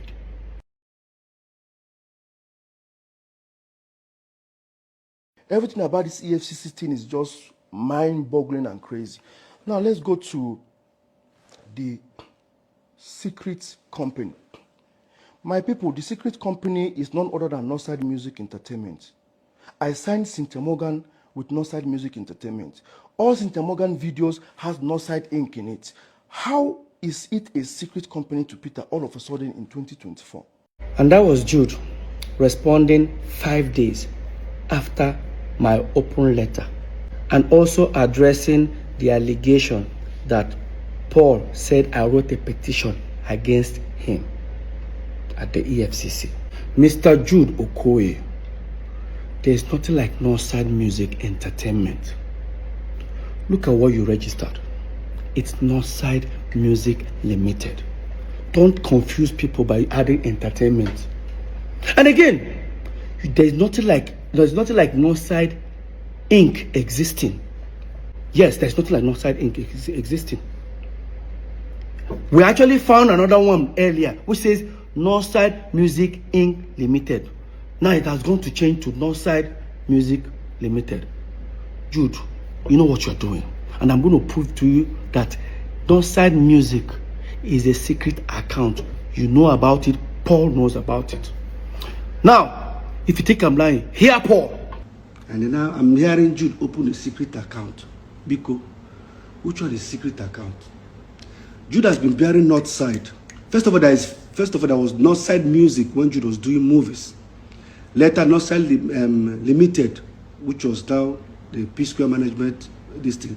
Now, Northside Music, which was the one he signed his own artist. Paul, did you hear yourself? There was Northside Music when Jude was doing movies. When Jude was doing movies, we were still in Jos, okay? I now said again, there's Northside Limited. Come back again and say, there's Northside Music, the one now he used to sign Cynthia Morgan. Paul, what are you saying?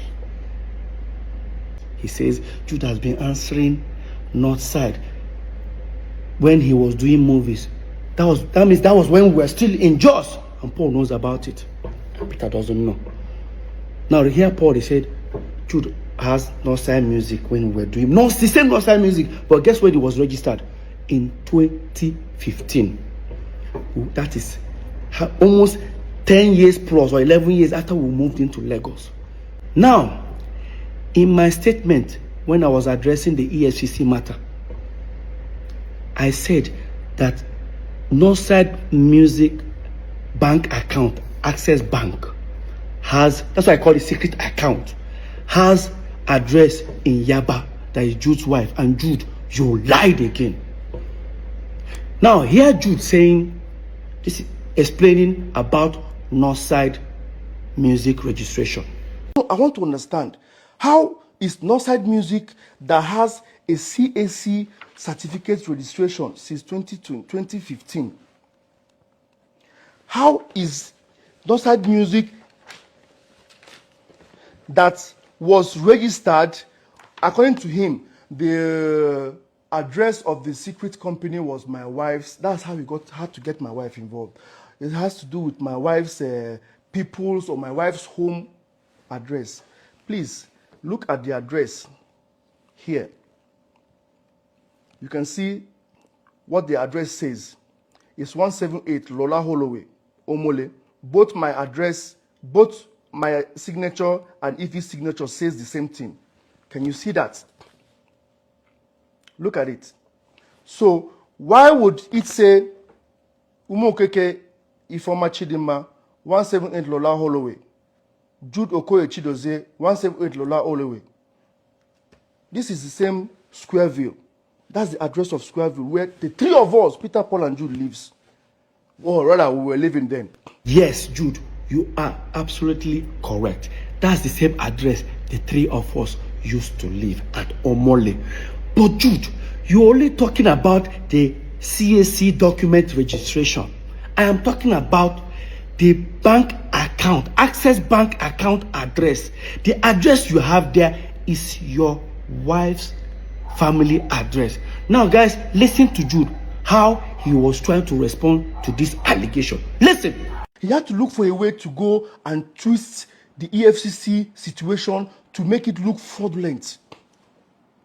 The address he was talking about, if my wife having her people's address, was the address of the account opener. The accountant that opened the account address. He went and picked what account opener. Oh, they opened an account with their address and now came out and said, now, I think we all look stupid now. Your account officer woke up one morning, decided to put his own address. Jude, hear yourself. This is same you. So let me give you guys, let's analyze this. If you want to open a corporate account or a business account, you must submit your CAC document. The same CAC that Jude showed up, he showed the address. Why didn't they put that address there? Jude, you know why? You know why? Because if you have put that address, you say we live together. When we live together, if they send mails or parcel, anything, it will arrive in our house. Maybe the day you are not around, I might pick it up and look at the envelope and I'll tear it, I'll open it and I'll discover there's a company called Northside Music. That was why you told them not to put your address. How can your account officer put your address? Please, guys, hear Jude. That his account officer just decided to put his address. That I'm trying to. Jude, you know what you are doing. Jude, you know what you are doing. Imagine now, tomorrow, they decide to use, even the account officer, you must provide that account officer. Because you know why? Imagine if they use that account to do a fraudulent act. That account officer will be in trouble. Why would you do that? Why would your account officer put his own address in your company bank account? How is that possible? My people, hear Jude. I'm not stupid. And again, Jude, why is your wife's date of birth says 1980? That means we're age mates. Right? Jude, everything about Northside Music is falsified. You know. Now, talking about date of birth. Yeah, I changed my birthday. I'm sure everything I've said, it was to change my birthday. I would say I didn't change my birthday. I say my birthday celebration. But see, right now, I changed down my birthday. It's worth it. Do you know guys know what I've been going through ever since P Square had problems? And anytime we're celebrating our birthday, it will be insult upon insult from my wife to myself. Now, you guys will remember all this. Ever since P Square, we're having problem. Lola will always go to, she doesn't know how to post happy birthday to me alone. Because if she posts alone, they will start insulting her.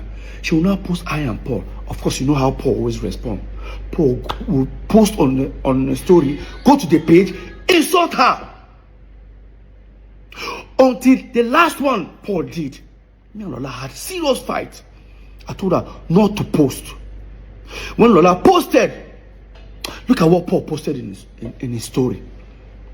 It shamed her. Told her that Paul said something like, In fact, look at guys, read. Man, no vex.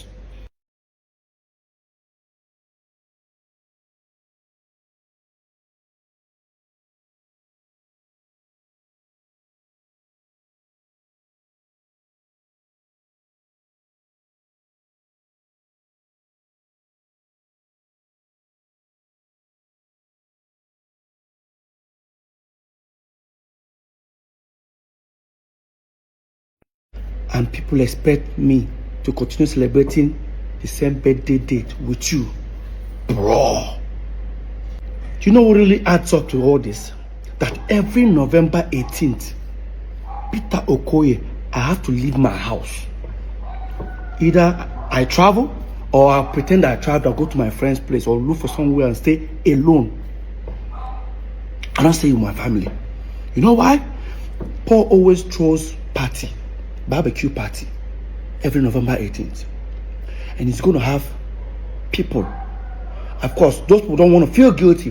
When they don't gossip finish, they can come my place. Come begin to talk. Or they want to come and see me. I don't do all that. I just wanted to have, I just want to remove my mind because this whole, every November 18th, P-Square crisis will start hitting on the internet. And again, even I tried my possible best to start releasing music video or some new song on November 18th, so that I don't have to post happy birthday to myself or anything. I'll just post new music video. For example, look at it here. This song, November 18th. That one, again, November 18th. This one, November 17th. Well, it's still November 18th because I have to put it on hold for it to upload. So every November 18th is always this sort of about Mona no verse. I don't change the birthday.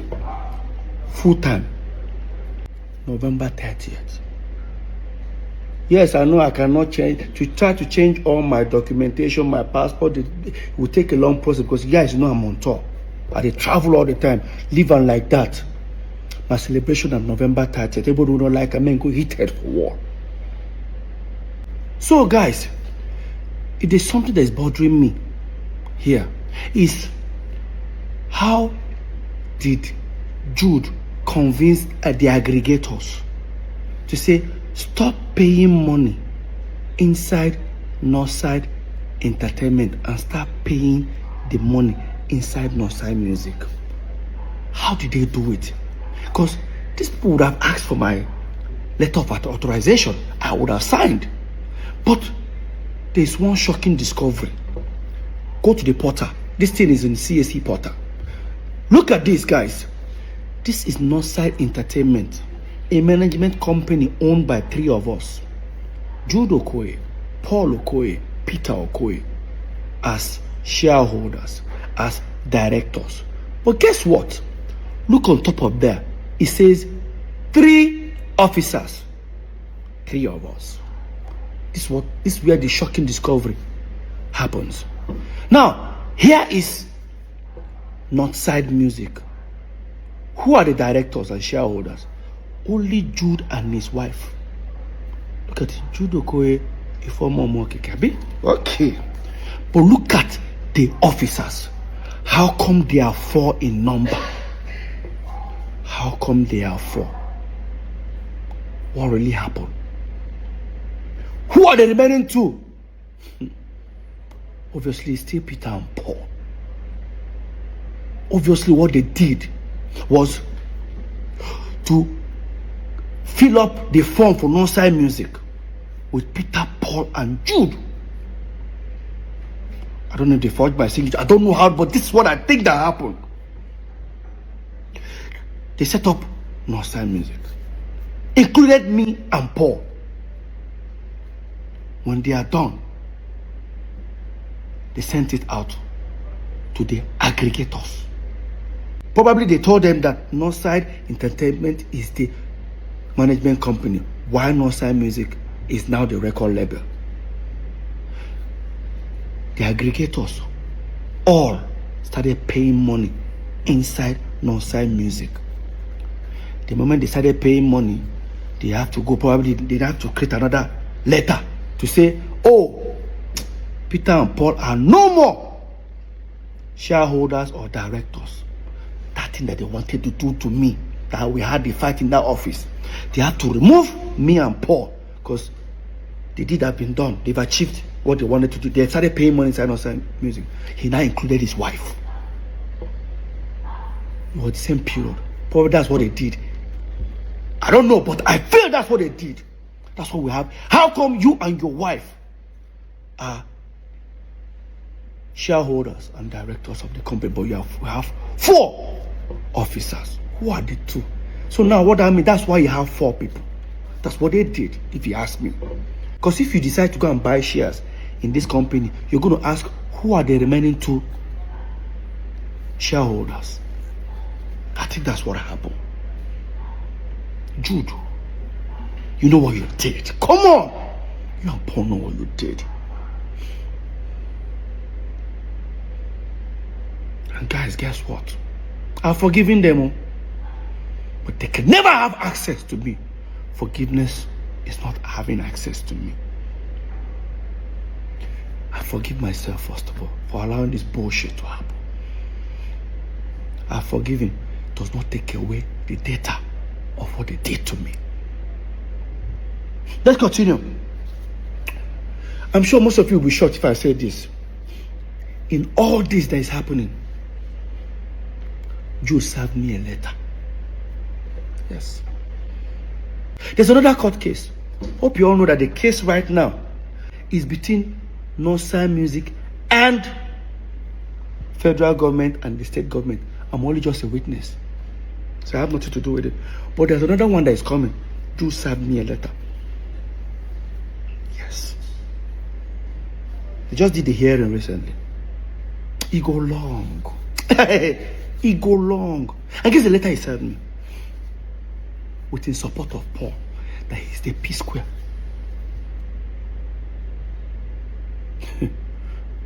During the hearing, first thing they wanted to do was to stop me from performing P Square song.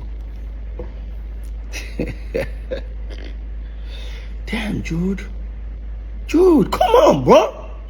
There's a paragraph that I want you guys to read. No, these guys don't see me finish. No, don't see me finish. Read this paragraph. That contrary to the paragraph 5 of the center affidavit of the 3rd defendant, I have been coming to Lagos. That's Jude. I've been coming to Lagos for years before bringing the 3rd and 4th defendant, that's Peter and Paul, to Lagos in 2005. I was the person that put up the brand P Square together from inception after Paul Okoye, the 4th defendant, left MMPP and started singing and writing songs alone as solo artist. I was the one who invited Mr. Peter Okoye, the 3rd defendant, to bring his dancing skills and join Mr. Paul Okoye. Hey! CC finish. Jude.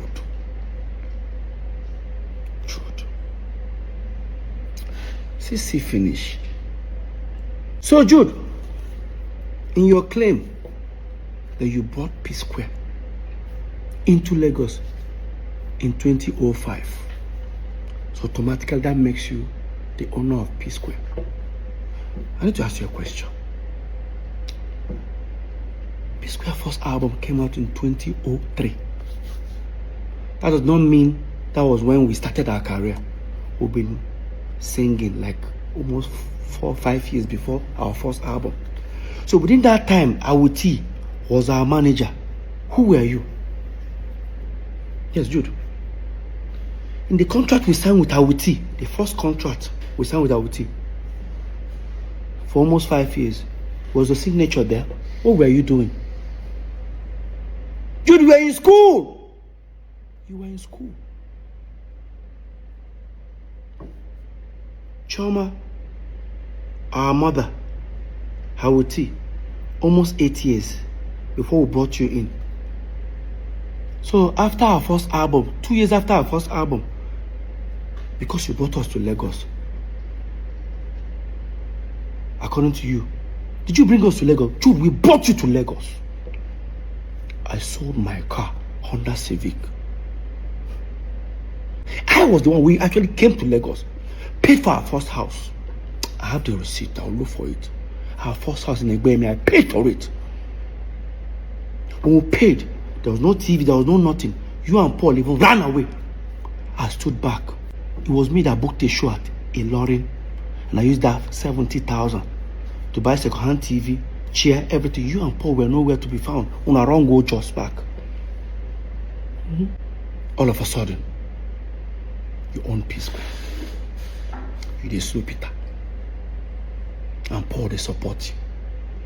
Paul is coming to bear a witness for you. I say go long. You know what they pepper you, Jude? You know what they pepper you? Paul, you know what they pepper you now? Should I say it? Let me say it. So apparently, when EFCC were doing the investigation, they discovered 2 big mansions 2 minutes away from this house. Guess who owns them? Paul and Jude. They traced it and found out they actually bought it from the stolen money. Now they've frozen it, they've seized it, they sealed it up for future. And that's why they are mad. Cynthia Morgan was signed in October of 2013. Then I wasn't expecting to sign Cynthia Morgan. Like you people already know, the contract was prepared by Cynthia Morgan and her then manager, Joy. They came to my room suddenly begging, Jude, let us do this. So I did not have any company that I run with. I'm only running with Northside Entertainment, which was P Square and me. Did you guys hear that? Exactly what I'm talking about. Hear him louder. Hear Jude louder. He doesn't run any company except Northside Entertainment, which is P Square and him. He didn't say 3 of us as P Square. Now that confirms that Jude was a student, like I said earlier. He was schooling. He wasn't employed. He doesn't have any company. I won't say he was jobless, because I would say, Jude, you are jobless. Because when I and Paul were in school, still doing P Square, we were working. We were University of Abuja. So, Jude, you were in school. But I and Paul were P Square, working. You just confirmed it. You were not running any company. You did not employ anybody. You're unemployed. So, same Paul said that Jude has been running Northside Music before we moved into Lagos. Almost 24 years ago. Their stories are not tallying. And again, you said you signed Cynthia Morgan in October 2013. And this is the contract. It has Northside Music Inc. But in 2013, you've not registered it. It means that you signed Cynthia Morgan with unregistered company. Right? Now, this is where it gets interesting. Listen.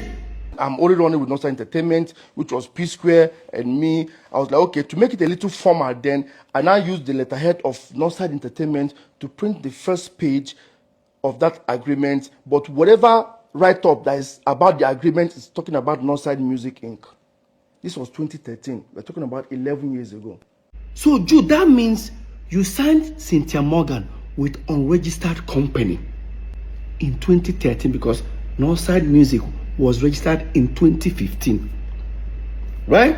So, 2 years after signing her, that was when you registered Northside Music. With our own company, Northside Entertainment letterhead paper. Jude. After I submitted the petition, the ongoing investigation was already going on and all that. I was about to embark on a journey to Turkey, Istanbul, of course, to go and do when I did, of course, you also, I did my hair implant. There was a document they demanded. So I was going through my document and all that. Guys, you need to see what I found. Oh my God. I found, in same 2013, I found a Northside Entertainment statement of account that we used, we used in going to, I think, America Embassy, one of these embassies. I think it's like 6 months statement of account. Remember, this is a USD account, like dollar account, right? Now, I'm going to show you guys the statement of account. Of course, now some people go shout, say, oh, so P-Square, we are making this kind of money. Don't worry. P-Square no small. P-Square no small. Remember, we share 3 ways. If 50,000 goes to Peter, it goes to Paul, it goes to Jude. So this is the account. When you look left top, you see it's Northside Entertainment Limited. When you look top right, you see USD. That shows it's a dollar account. If you look further down, where it says statement period, it says 2nd of March 2013 to 31st of October 2014. That's the duration of this statement of account.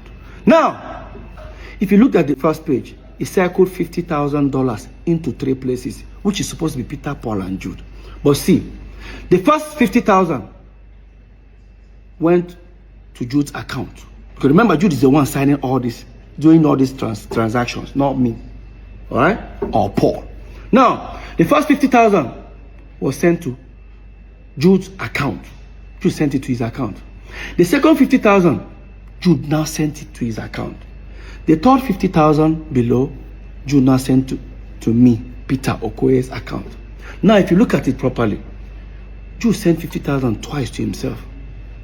If Jude decides to send Paul 50,000 in the next page, it means that Jude is now stealing from Peter and Paul. But if he sends Paul 100,000, it means that Paul and Jude are stealing from me. Now, let's go to the next page. In the next page, look at very well. Who did Jude, the second one, who did Jude send $100,000 to? It's Paul, not so Okoye. Now, in the box ones, he now sent 20,000 to Peter and Paul. I can't remember why the money was there, but we'll come back to that. Again, look at the 2 second ones. Jude again, the first second one again. Who did Jude send 100,000 to himself? The second one, who did Jude send 100,000 to himself? Right? Swipe again. The next one, who did Jude send $150,000 to? He sent it to himself. Look down again. I didn't circle it, but if you look down, you see another 50,000. Jude sent the 50,000 to himself. Now, Jude sent 150,000 to himself. Now, who did Jude send $150,000 in the next page? Paul Okoye. This is what these guys were doing to me. Because if they give me a statement of account, if you look at the amount there, it says $3.2 million. I'll just look at it that side, I'll forget. What that means that the aggregators were paying inside Northside Entertainment, Paul and Jude were splitting it. Yes. And you guys think it's fair? Like I said before, I beg, as soon as they steal from me, more not even day nice now. There's a way you be stealing from somebody, eh? You still be nice to the person, made they know, made they no suspect. When they steal from me, still they try to pin me down. You know, go better for 2 of them. So, remember when I said we were all invited and I came with 2 of my lawyers? When they asked Jude, do you know you committed an offense here? Jude said, yes. But guess what? When we're having more like everybody's arguing whether this one's took this amount, Paul is claiming Jude is the P-Square. One of the investigators now say, now, let's do it this way. 3 of you all agreed in your statement that you share 3 ways. Jude, here is how we can prove to you guys that you guys have been unfair to Peter. You guys say this. Breakdown of the sum investigated by EFCC at the meeting held on the 6th of June 2024. Account investigated EcoBank, Zenith Bank, and FCMB. Let's find out how much left Northside Entertainment to individual account. All of us agreed we share 3 ways. If they've suspected they've transferred 10 billion naira to Peter, Jude 10 billion, Paul 10 billion. And let me tell you what they did to me. Watch. Non-Star Entertainment, FCMB dollar account. They discovered 368,950,000. That 350, what left to Jude's account is 211,650 dollars. $211,000. While Jude was getting 211,000, Paul was getting $78,650. See how much Peter got? 41,800. Tell me, how do you feel? They found Naira in some account, because that's the US account we had before we broke up. They found 19,400,868. One went to Jude, inside 19 million, 5 million. One went to Paul, it's 10 million. Peter got nothing. I'm not a fool. Echo Bank, they found over 1.7 million. Inside $1.7 million. What went to Jude's account is $1.1 million plus. While Jude is getting that, Paul was getting $473,000. Peter was getting $268,000.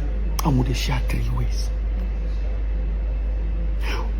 While Jude was getting net 79 million naira plus, Paul was getting 69 million naira plus. Peter was getting 50 something. I said I shouldn't fight for my right. No. Until depression catch me. No, they pray make I broke. Peter no get money again, so that they go laugh me. Never see anything. And the sole secret account, Northside Music, that they created,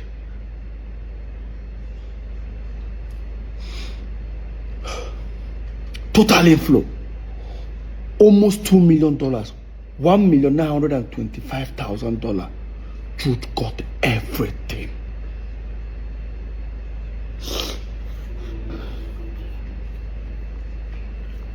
Lest I forget, this was what the EFCC investigators were telling us, and we're all jotting it down. They have their own copy that I'm sure they jotted it down by themselves. While they are doing this, the Zenith Bank account officer was being arrested.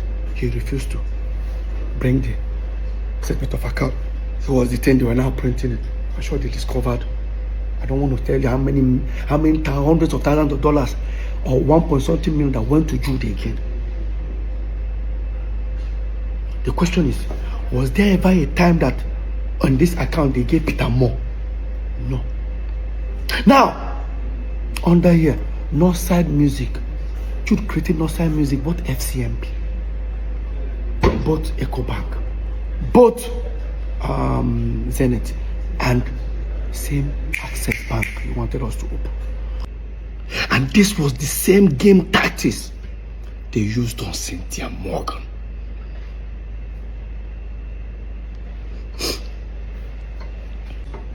Probably Cynthia Morgan will be looking for her money inside Northside Inc.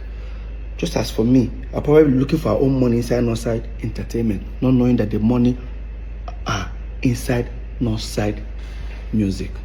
Because when Jude was being investigated, they told him to account for the money, the inflows on Northside Music. There was over hundreds of thousands of dollars, I can't even remember, that he said the money was not for P Square. It belongs to his artist. The moment I heard that, I called Cynthia Morgan. I said, I found your money. She went to EFCC. There's a process. I don't know how far she has gone though, but I did fight my own. I don't give her this thing. Cynthia, go and fight for your money. Jude, you're wicked. You're very wicked. If you not only say that they steal from me, it would have been better. He would have been stealing from me and be nice to me. Steal from me and went online to bring me down. Mr. 99%. For you to tell EFCC in my front that P Square, that the same crime Jude committed, that me and you committed it to, that we diverted money to. They asked you where. I say because we set up Square Root Entertainment. Jude is not our manager. We got two managers. You know, I told them it was a diversion. Highest betrayal. I thought it was just only saying it within the office of the EFCC. Paul, you took it to the public. You said it in public. Guys, watch. It's Peter that is doing this, and I'm here. He's putting him in prison. I'm here to bring him out. Okay, now, so, but Peter is a brother too. I didn't deny that he's not my brother. Okay? So, are you saying you're tilting towards Peter more than... I understand the issues because you know why... Sorry, towards Jude more than Peter? It has something to do... I'm only standing for the truth. Because let me tell you something. The same crime they accuse him that he did, then Peter is guilty, Paul is guilty. So, Paul, you look at me in my face and you tell me that you and I came back as P Square. We set up our own management company. We perform. We sweat. Went on tours. Because the money that we were making, we were not remitting to Jude. You told the EFCC that it was also diversion. And you even said it in public. Oh, God.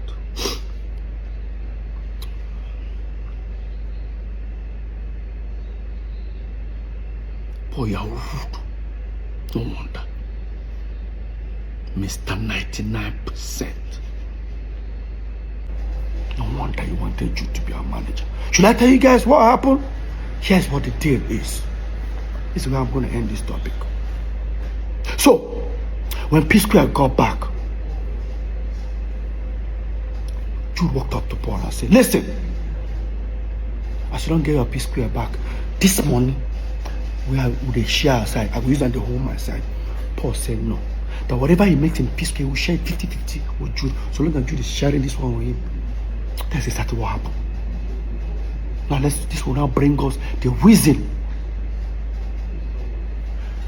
The 90 million Paul claimed he borrowed Jude. He never borrowed Jude. It was those royalties. Jude and Paul were not talking for 2 months. Paul calculated the money that he's been collecting. Within that 2 months, he realized that Jude had not given him the money. That's why he said Jude is owing him 90 million. True. How can you say Jude is owing 90 million when Jude can pull out statement of account nearly $700,000 that he has in his account? Why would I borrow 90 million from you when I have this account, money in my account? Paul, why don't you tell the world the truth? That the 90 million was not in existence.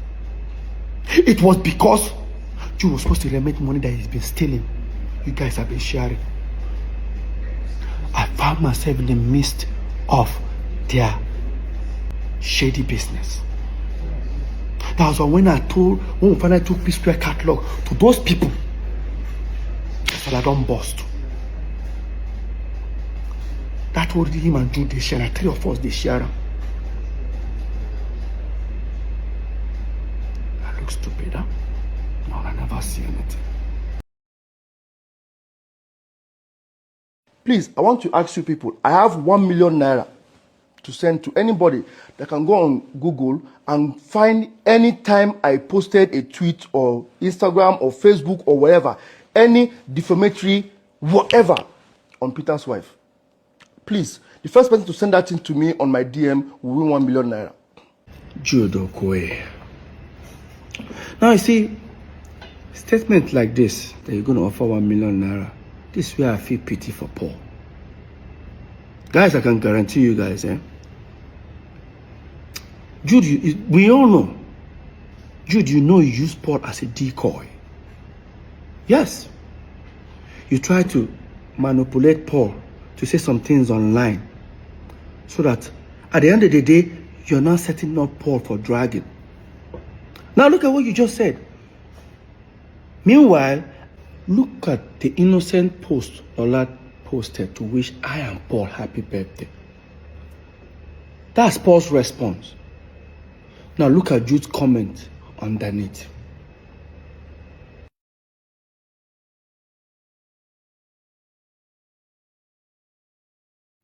There has never been a time Paul have ever had maybe a physical altercation, argument, insult, on Lola. But on Jude's side is opposite way. Jude have threatened Lola in front of Lola and myself. Jude have insulted Lola in front of me. And I wanted to hide this governor. It was actually Governor Imoke who invited us over for peace talk. And let me tell you what the man did that day. By the time we arrived, he looked at Paul. Paul started talking. Paul finished talking. He said, Jude, your turn. Jude finished talking. Let me tell you what that governor did that very day. He said, Peter, you're not going to say anything. I thought it was like a team work, like, Governor, I'm not going to say anything. Why? They've all said their own side of the story. He said, Peter, I don't think you need to say something. I said, why? He looked at me and said, Peter, Paul, if I were you guys, do you know what your problem is? It's this Jude. If I were you guys, fire him. And I said, oh. That was when Jude started saying, hey, you know what? As it is, they should tell Lola. Anyway, he says Lola, he's going to shoot her. Jude, you have so many times, countless times, insulted Lola in front of me, in front of people, in front of saying that tata. In fact, I don't want to even say this one. What if I tell you guys that Jude have insulted my son? Jude called my son a bastard in front of me and Lola.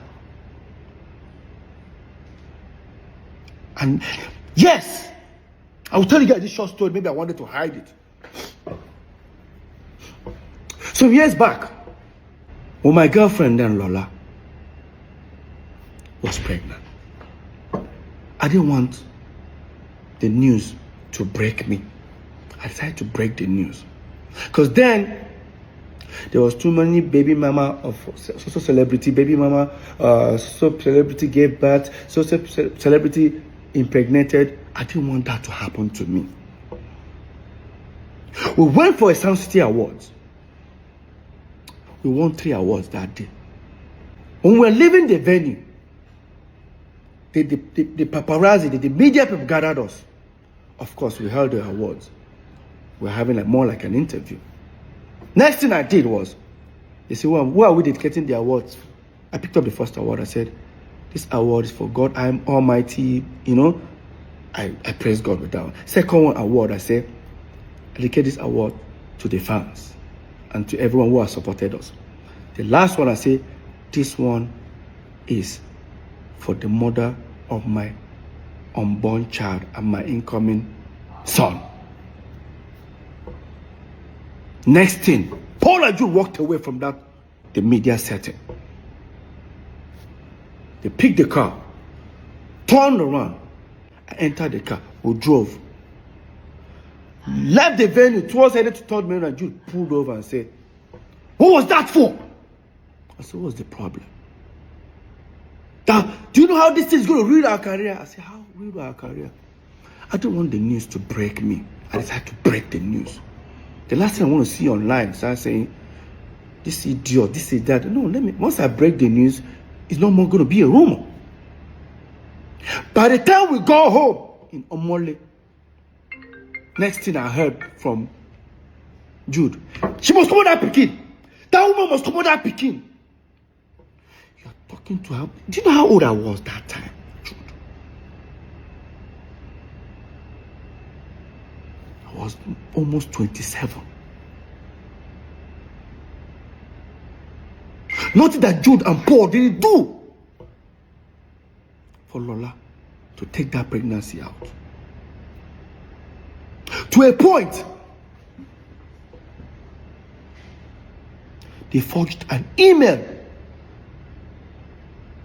Jude and Paul forged an email. I'll try and trace that email. To frame Lola up. I was on my own in my room one day. Paul came to me and said, Jude send you message. I checked my phone. He said, no, not before phone. For your email. I checked. I read that email for nearly about 20 minutes.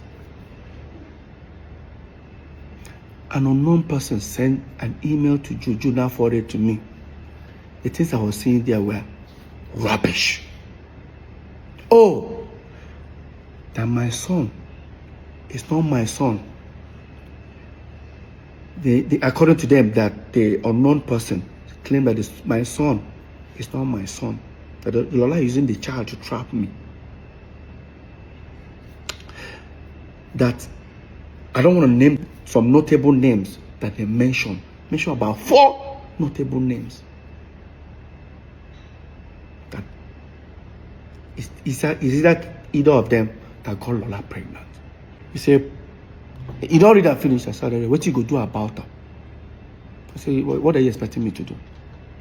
Peter, this thing go kill our career. Kill what career, Paul? That my girlfriend is pregnant. Kill what career, Paul? Paul left. I didn't bother. I forwarded that email to Lola. But let me take you guys back a little bit. So, we moved into Omole some years back. Almost like 16 years ago. When we moved to Omole, I was one who found the house, the duplex we were living there. Because I found the house, I have to take the master bedroom. Right? When we moved into the house, our mom came. She visited us. From Jos, she came. I greeted my mom. This was like when my son was like 5-6 months old. When my mom visited, of course, I have to give my mom the master bedroom, and I joined Paul's room. My mom didn't come alone. She came out. You all know our mom is a pastor. She came with 3 of our pastors. When my mom came, next thing I greeted my mom. I was just smiling. You know, you're expecting like a mother to be like, how is your new baby? My mom didn't ask. My mom just said, hi, Lola. I just said, she's fine. She said, can you tell her to come tomorrow? I said, okay, you want to see the baby? I'll tell her. She said, no. Let her not come with the baby.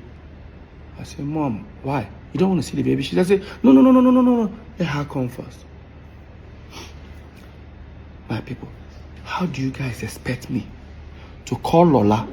Because Lola was living on the island, we were living in Omole, mainland. How do you expect me to tell Lola, my mom wants to see you, and Lola will not come with the baby?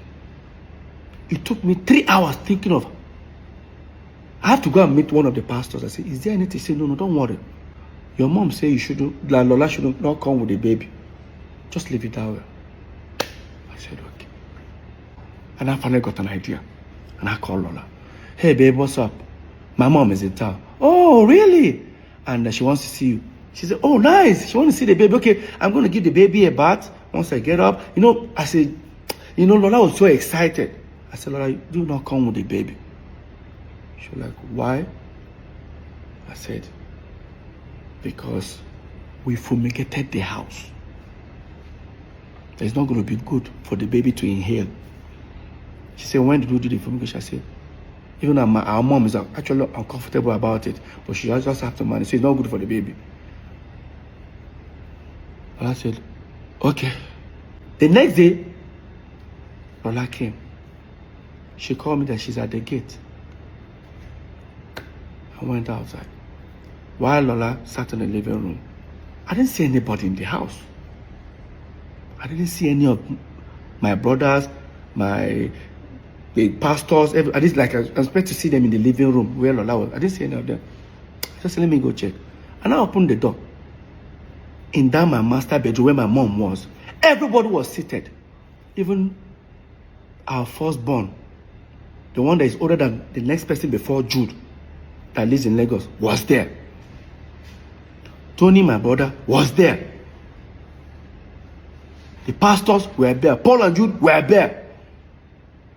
When I came, I said, okay, Lola is around. They said, tell her to come. The way I was walking to go and call Lola, I was uncomfortable. But I didn't say anything. I brought Lola. Entered the room. That was my room. Master bedroom, which there's a bed and there's a couch. Nobody stood up to say, hey, Lola, sit down. Lola just entered. Good morning, ma. Everybody get it. Nobody even cared to say, Lola, come and sit down here or anything. Nobody. I and Lola sat on the floor in my room. I and Lola sat on the floor. Next thing my mom said, young woman, we the Okoye families here have decided you should leave our son alone. I said, Mom, what's going on? Next thing. Now, because few days before that moment, me and Lola had a little quarrel, as a couple quarrel. Lola was looking at me thinking, maybe I planned it to exit the relationship.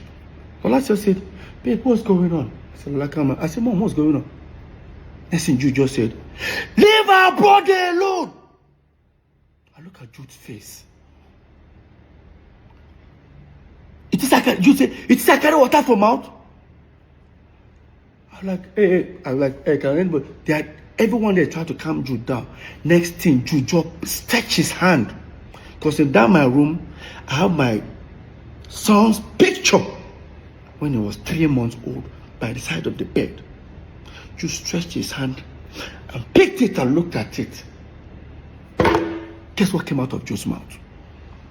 For those who understand Igbo, as the way you run now, Oyene, Unwabu, bastard.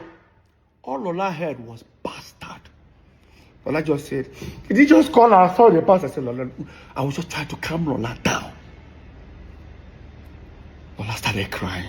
Guess what happened? They pushed Lola out of the house. Yes. I was trying to hold Lola. By the time I would tell Lola, stay down, stay down. Lola, calm down. Lola just opened the door. I opened the door to talk. As I opened the door, I didn't even know that Lola came with our son, with the nanny in the car. Lola still brought our son in the car. That means she was like, to her, like, okay, even if our mom, if the child cannot enter the house, her mom can come outside and see the baby in the car. That's how Lola jammed the door, zoomed off, and went back inside. Everybody have left the room, except my mom and one of the pastors. And I said to them, what have you guys done? I told Mom, did you pray before? Our mom, our mom sees vision. I won't lie to you. I asked my mom, I said, did you pray before coming? Next thing our mom said, she came to take care of the situation before she can go and pray. I looked at my mom and her face. I said, this is not right. I left. Guess where I went to? I went to a hotel nearby in Omole. I stayed there alone. For hours, I waited till a particular time. I drove, went to the island. I knocked at the last door. Knocked, she wasn't picking the phone. The cook now came. She said, Madam, don't pack her things, so come out. I said, I'll help her pack some bags. I didn't see Lola and my son for over 5 months. 5 months after that incident, my mom came back to Lagos. Gathered everybody again. Sent for me, I came. I sat down. You guys would have imagined the trauma that was going on with my brothers. We're still doing shows, doing everything together. We sat down. I sat down with everyone in the room again. Here's what happened that very day. The pastor started with the prayers. Finished the prayers. And I said, Peter, what we're about to tell you, you might be disappointed. But take it that they say God works in wondrous ways. This might be one of them. As the pastor was, talking, Jude was just hissing. But this time I was now sitting close to the table near the bed. And I said, Peter, stretch your hand, let me have your son's picture. He said, don't worry. I just stretched the same picture that Jude made that statement on. Now look at the picture. Peter, the Spirit of God said we should tell you this. That if anybody insult this boy again, if he's killed, kill that person. This is your blood.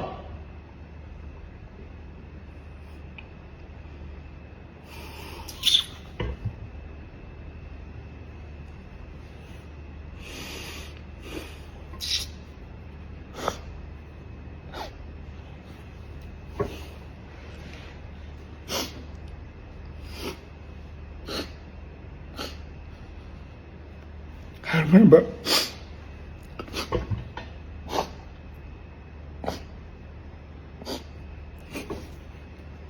I went down on the floor, I started crying. I opened my eyes, everyone had left the room. When everyone left the room, my mom said, why am I crying? That they just told me a good news. I told her, what's good about this news? What is good about this news? I went to the wardrobe because it's my room. I started packing my bags.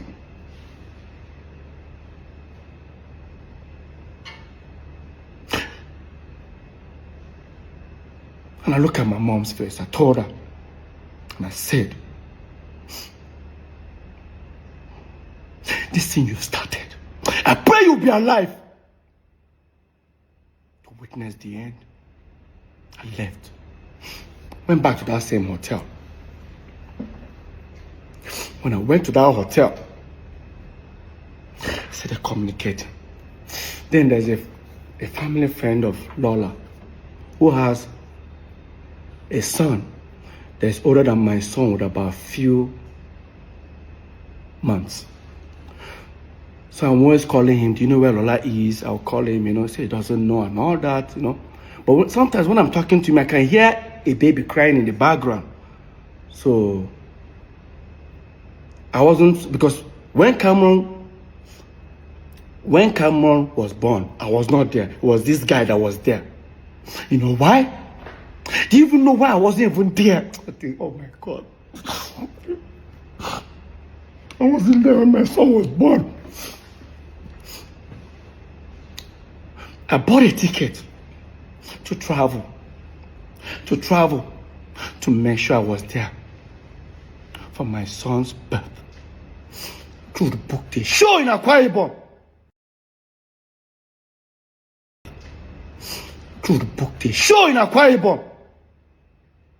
I was backstage in Akwa Ibom.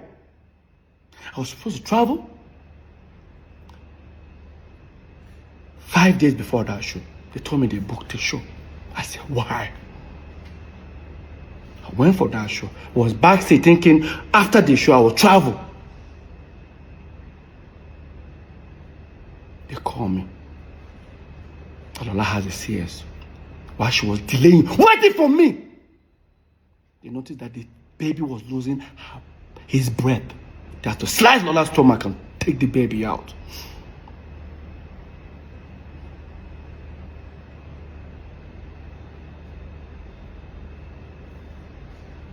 Fast forward. When I was talking to George, that's the family friend, I started telling him the story of what happened in the house.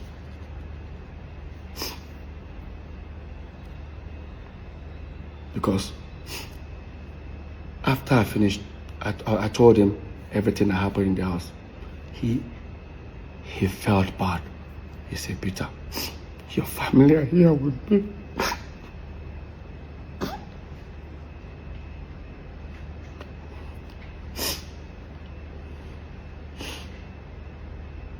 said, can I talk to them? I said, yeah. I came in the phone, I asked Lola, how's everything? She started crying, and I told her, the next first thing I needed to do was to send them money. How am I going to send them money? Because the same money I'm going to ask for it.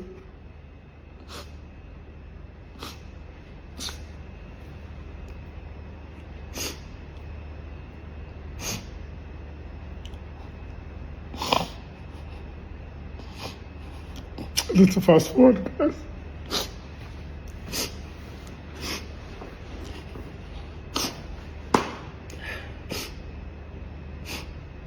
I did everything for them to get back home. While I was doing all that, our mom was still around. My mom felt my pain. And she said, don't worry. Because when I was telling her about everything, she now said, I said, Mom, look at it this way. You felt you told me a good news that the child is my child. But see how everybody left. She now said, no problem. I'll talk to your brothers. They will apologize to you. I said, no problem. My mom went back to Jos. And when my mom went back to Jos, after like a week, she called me. She asked me, have they apologized? I said, only the first son, our firstborn, has apologized. She said, don't worry, they're all going to apologize. After like a few weeks again, Henry apologized. Except Paul and Jude.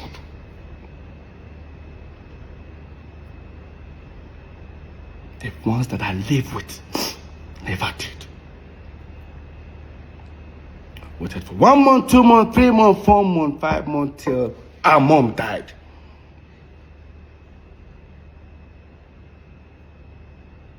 That apology was never made. And my mom told them to do it.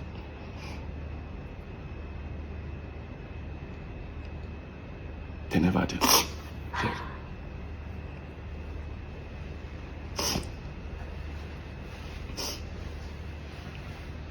You know, sometimes when I hear our mom never liked Lola, I say my brothers have forgotten so soon. Our mom was sick. In Jos, we flew her all the way to Lagos. During the period our mom was sick, we took her to St. Nicholas Hospital. St. Nicholas Hospital is on the island. We live on the mainland. Our mom was admitted in our hospital, and 4 of my mom's pastors were around all the way from Jos. Guess where they were staying? Lola's house. Lola's house. Lola gets up as early as 6 o'clock in the morning, makes food for them, breakfast, everything. By 7 o'clock, Lola takes them to the hospital. Lola stays in the hospital. We live on the mainland. We now leave around 11, comes to St. Nicholas Hospital. When we come, Lola will now leave and go to work. We stay with our mom in the hospital with the pastors. By the time it's almost 6 o'clock, Lola will leave work because Lola's office is not far away from St. Nicholas. She comes back at about 6 o'clock. Stays. As soon as Lola comes, we'll then leave. Lola will stay in that hospital till 12 midnight. Take them back. Take the pastors back to the house.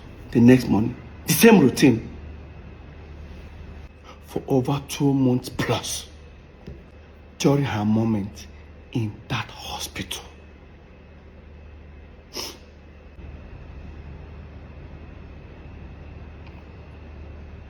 They have to create a narrative that Lola and my mom never had a relationship. Before even Lola before I got married to her, Lola, my mom was already addressing Lola as our wife.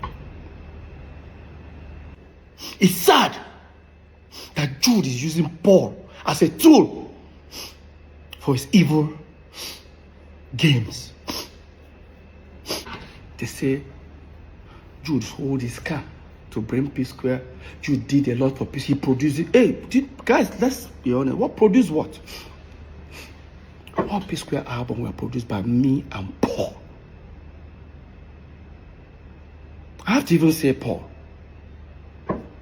I operate the keyboard, I operate the computer. I operate the Fruity Loops. I use it.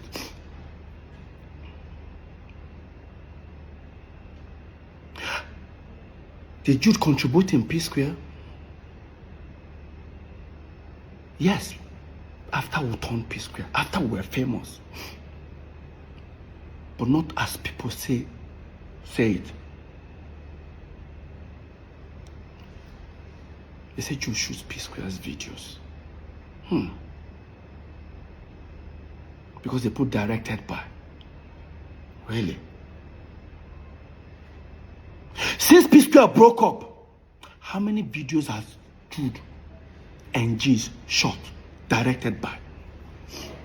Even when we are at P Square, some of them you see Jude Okoye / Clarence Peters. Check all Cynthia Morgan's videos. You will never see Jude alone. I guarantee you guys. Personally, Alingo, Shekini were shot by me. All Jude wanted for I and Paul to do was to project him as the Don Jazzy of P Square. How? Then, during our time, when we were popping, there was Two-Face, there was Face, there was Star Plus. Well, Star Plus came later. There was more hit. Jude became threatened by more hit. In fact, I think Paul and Jude have this competitive, jealousy attitude that I never liked. Every time the more it are doing this thing, we should. I say, guy, can we just do our thing? Let's do our thing. We are unique in our own ways.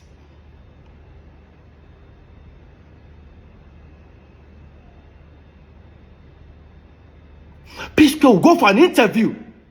The artist should be interviewed. When they ask the artist question, Jude is answering. Look at them. Watch. For the very first time, Jude Okoye, who's the manager to P Square and also CEO of Square Records, divulged to Hip TV Door in a radio interview in Uganda the reason behind the split. Okay, if it's part of our giving back to society, okay, let's help some artists. J Martins came, we helped him. Immediately he became big, we let him. Guys, as you're watching it, pay attention to me. How I was looking at him, knowing the fact that he was just lying. If it's part of our giving back to society, okay, let's help some artists. J Martins came, we helped him. Immediately he became big, we let him go to be independent. The same thing to Bracket. But maybe his own was different. We were like, okay, let's have this group thing. Let's form a group alliance. Let's have Medine on board. So at the end of the day, when we wanted to kind of officially sign him, then that was when the problem came up. He wanted to have what P Square had, which was not possible. Even I also want what they have. It took P Square like 7-8 years to get the cars, the houses, and everything. And within a year, somebody is looking for The same. something like that. So I was like, okay, you can get it from here. Maybe there's another option outside there. Go get it. We say I and Paul should be trying to be hyping him, so that, oh my God. We look at more hits. Don Jazzy will stay with the band. They will ask Don Jazzy even questions. Don Jazzy will just whisper to the band. The band don't answer. Don Jazzy don't want to say anything. Like sometimes I hear, oh, we sign artists, we end up messing them up, or we don't help people around. Now look at it this way. How does that concern me? Jude, you signed Cynthia Morgan. Look at how you ended up with Cynthia Morgan. Jude, you were the one that wanted to sign Mehdi. I didn't even know you wanted to sign Mehdi. Look how he ended up with him. Right? Paul, you sign Mono and one other girl. Today, all of them come out, they are saying things about you. I only signed one artist, singer. His contract ended after, I think, 3 years or 4 years. He left peacefully. I gave him his catalog, everything. In fact, I even gave him money. Ask him. Till today, I still post him on my page, on my story. Peacefully, I've not helped anybody. And how many, during the pandemic, Peter Okoye I was sharing ₦1 million every single day. People will testify it.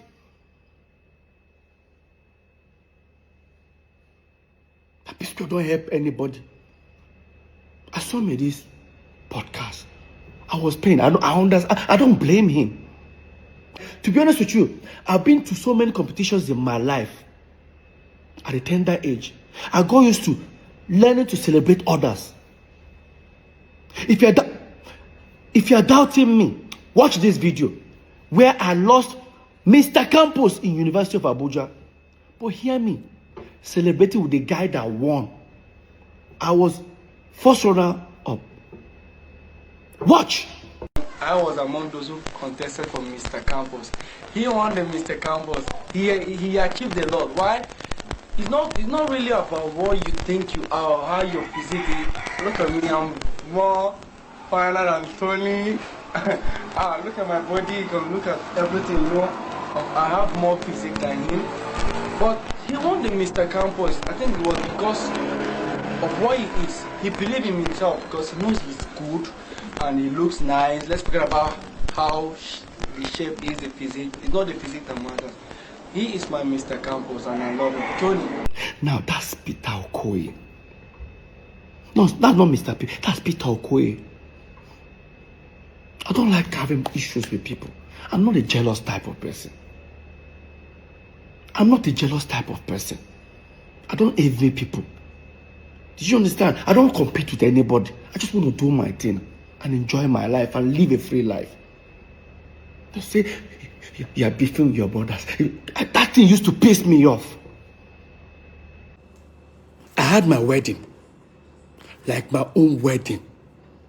My own elder brother, so-called manager, never attended it. Why? Let me even tell you how bad it was. That a night before my wedding, Jude booked a show with Globacom in Ghana.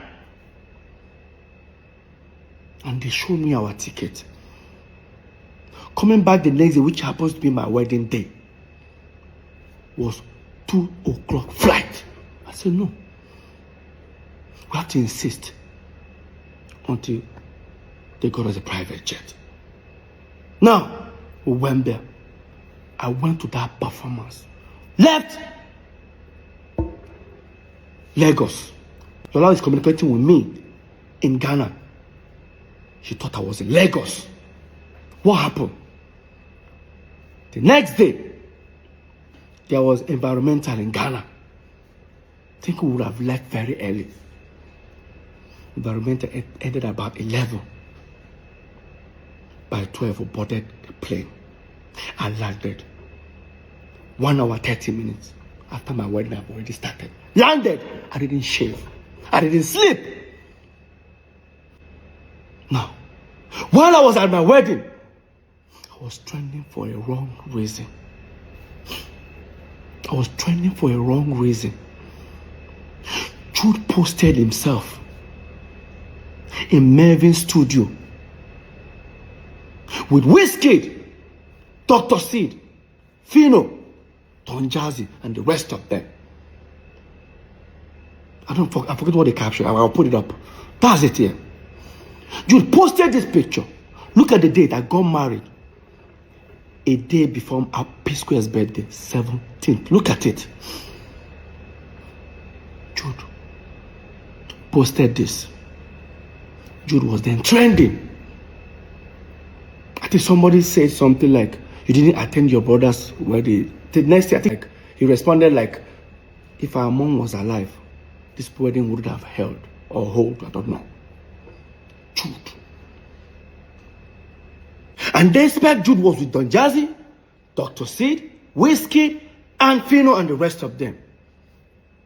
All of them attended that wedding. They still left that studio, attended the wedding. But my own senior brother, manager, refused. I made a shabby for him and everything. Fast forward, few months' time was now Paul's wedding in Port Harcourt. I was there for him. I helped him set up a lot of stuff, connect him with a lot of things in Port Harcourt. I said something on stage that people didn't get. I'll look for that video. I said it. I said, hey, on stage, I said, Paul, you do me a bad thing. You know why? Because when I and Paul were young, we both agreed that our first sons will bear our names, as in our tribal name. My son today is Cameron Nonso Okoye. Paul is Paul Nonso Okoye. Of course, when Paul gave birth to Andre, Obumneme was never found. Another betrayer.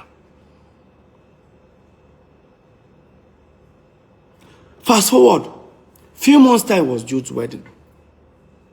Of course, Jude didn't give me a shebi or even gave Lola. That means automatically we were not invited.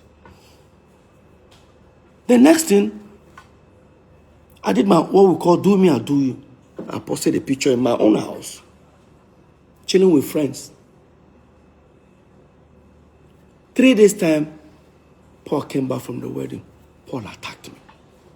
I didn't attend Jude's wedding. There's that. The truth, my senior brother should respect that. I said, Paul, that by age, if not by age, Lola senior Jude. If not by age, Lola senior Jude, Paul. I'm sure that thing pissed Paul and Jude off. Jude claimed he never had any problem with Lola. But Jude, you lied. Listen to this interview between Tunde Ednot and Jude Okoye on Instagram Live. Listen. But there are some questions that are so important that I have to ask you. Tunde, ask your question. I'm open now. I'm done. What happened? Should I ask? Go ahead. Okay. They said you have a problem with Peter's wife. That you just have a problem and you did not attend Peter's wedding. You said that, make I ask you. Can I listen? So, do you have a, should I don't know, because Tunde. Tunde, we could leave that matter for another day. Okay, another day. Okay. Yes. But you said ask me any question. That's why I asked you. Now all of a sudden, you started stammering. But your mouth was sharp before. Big brother madness. I'm done.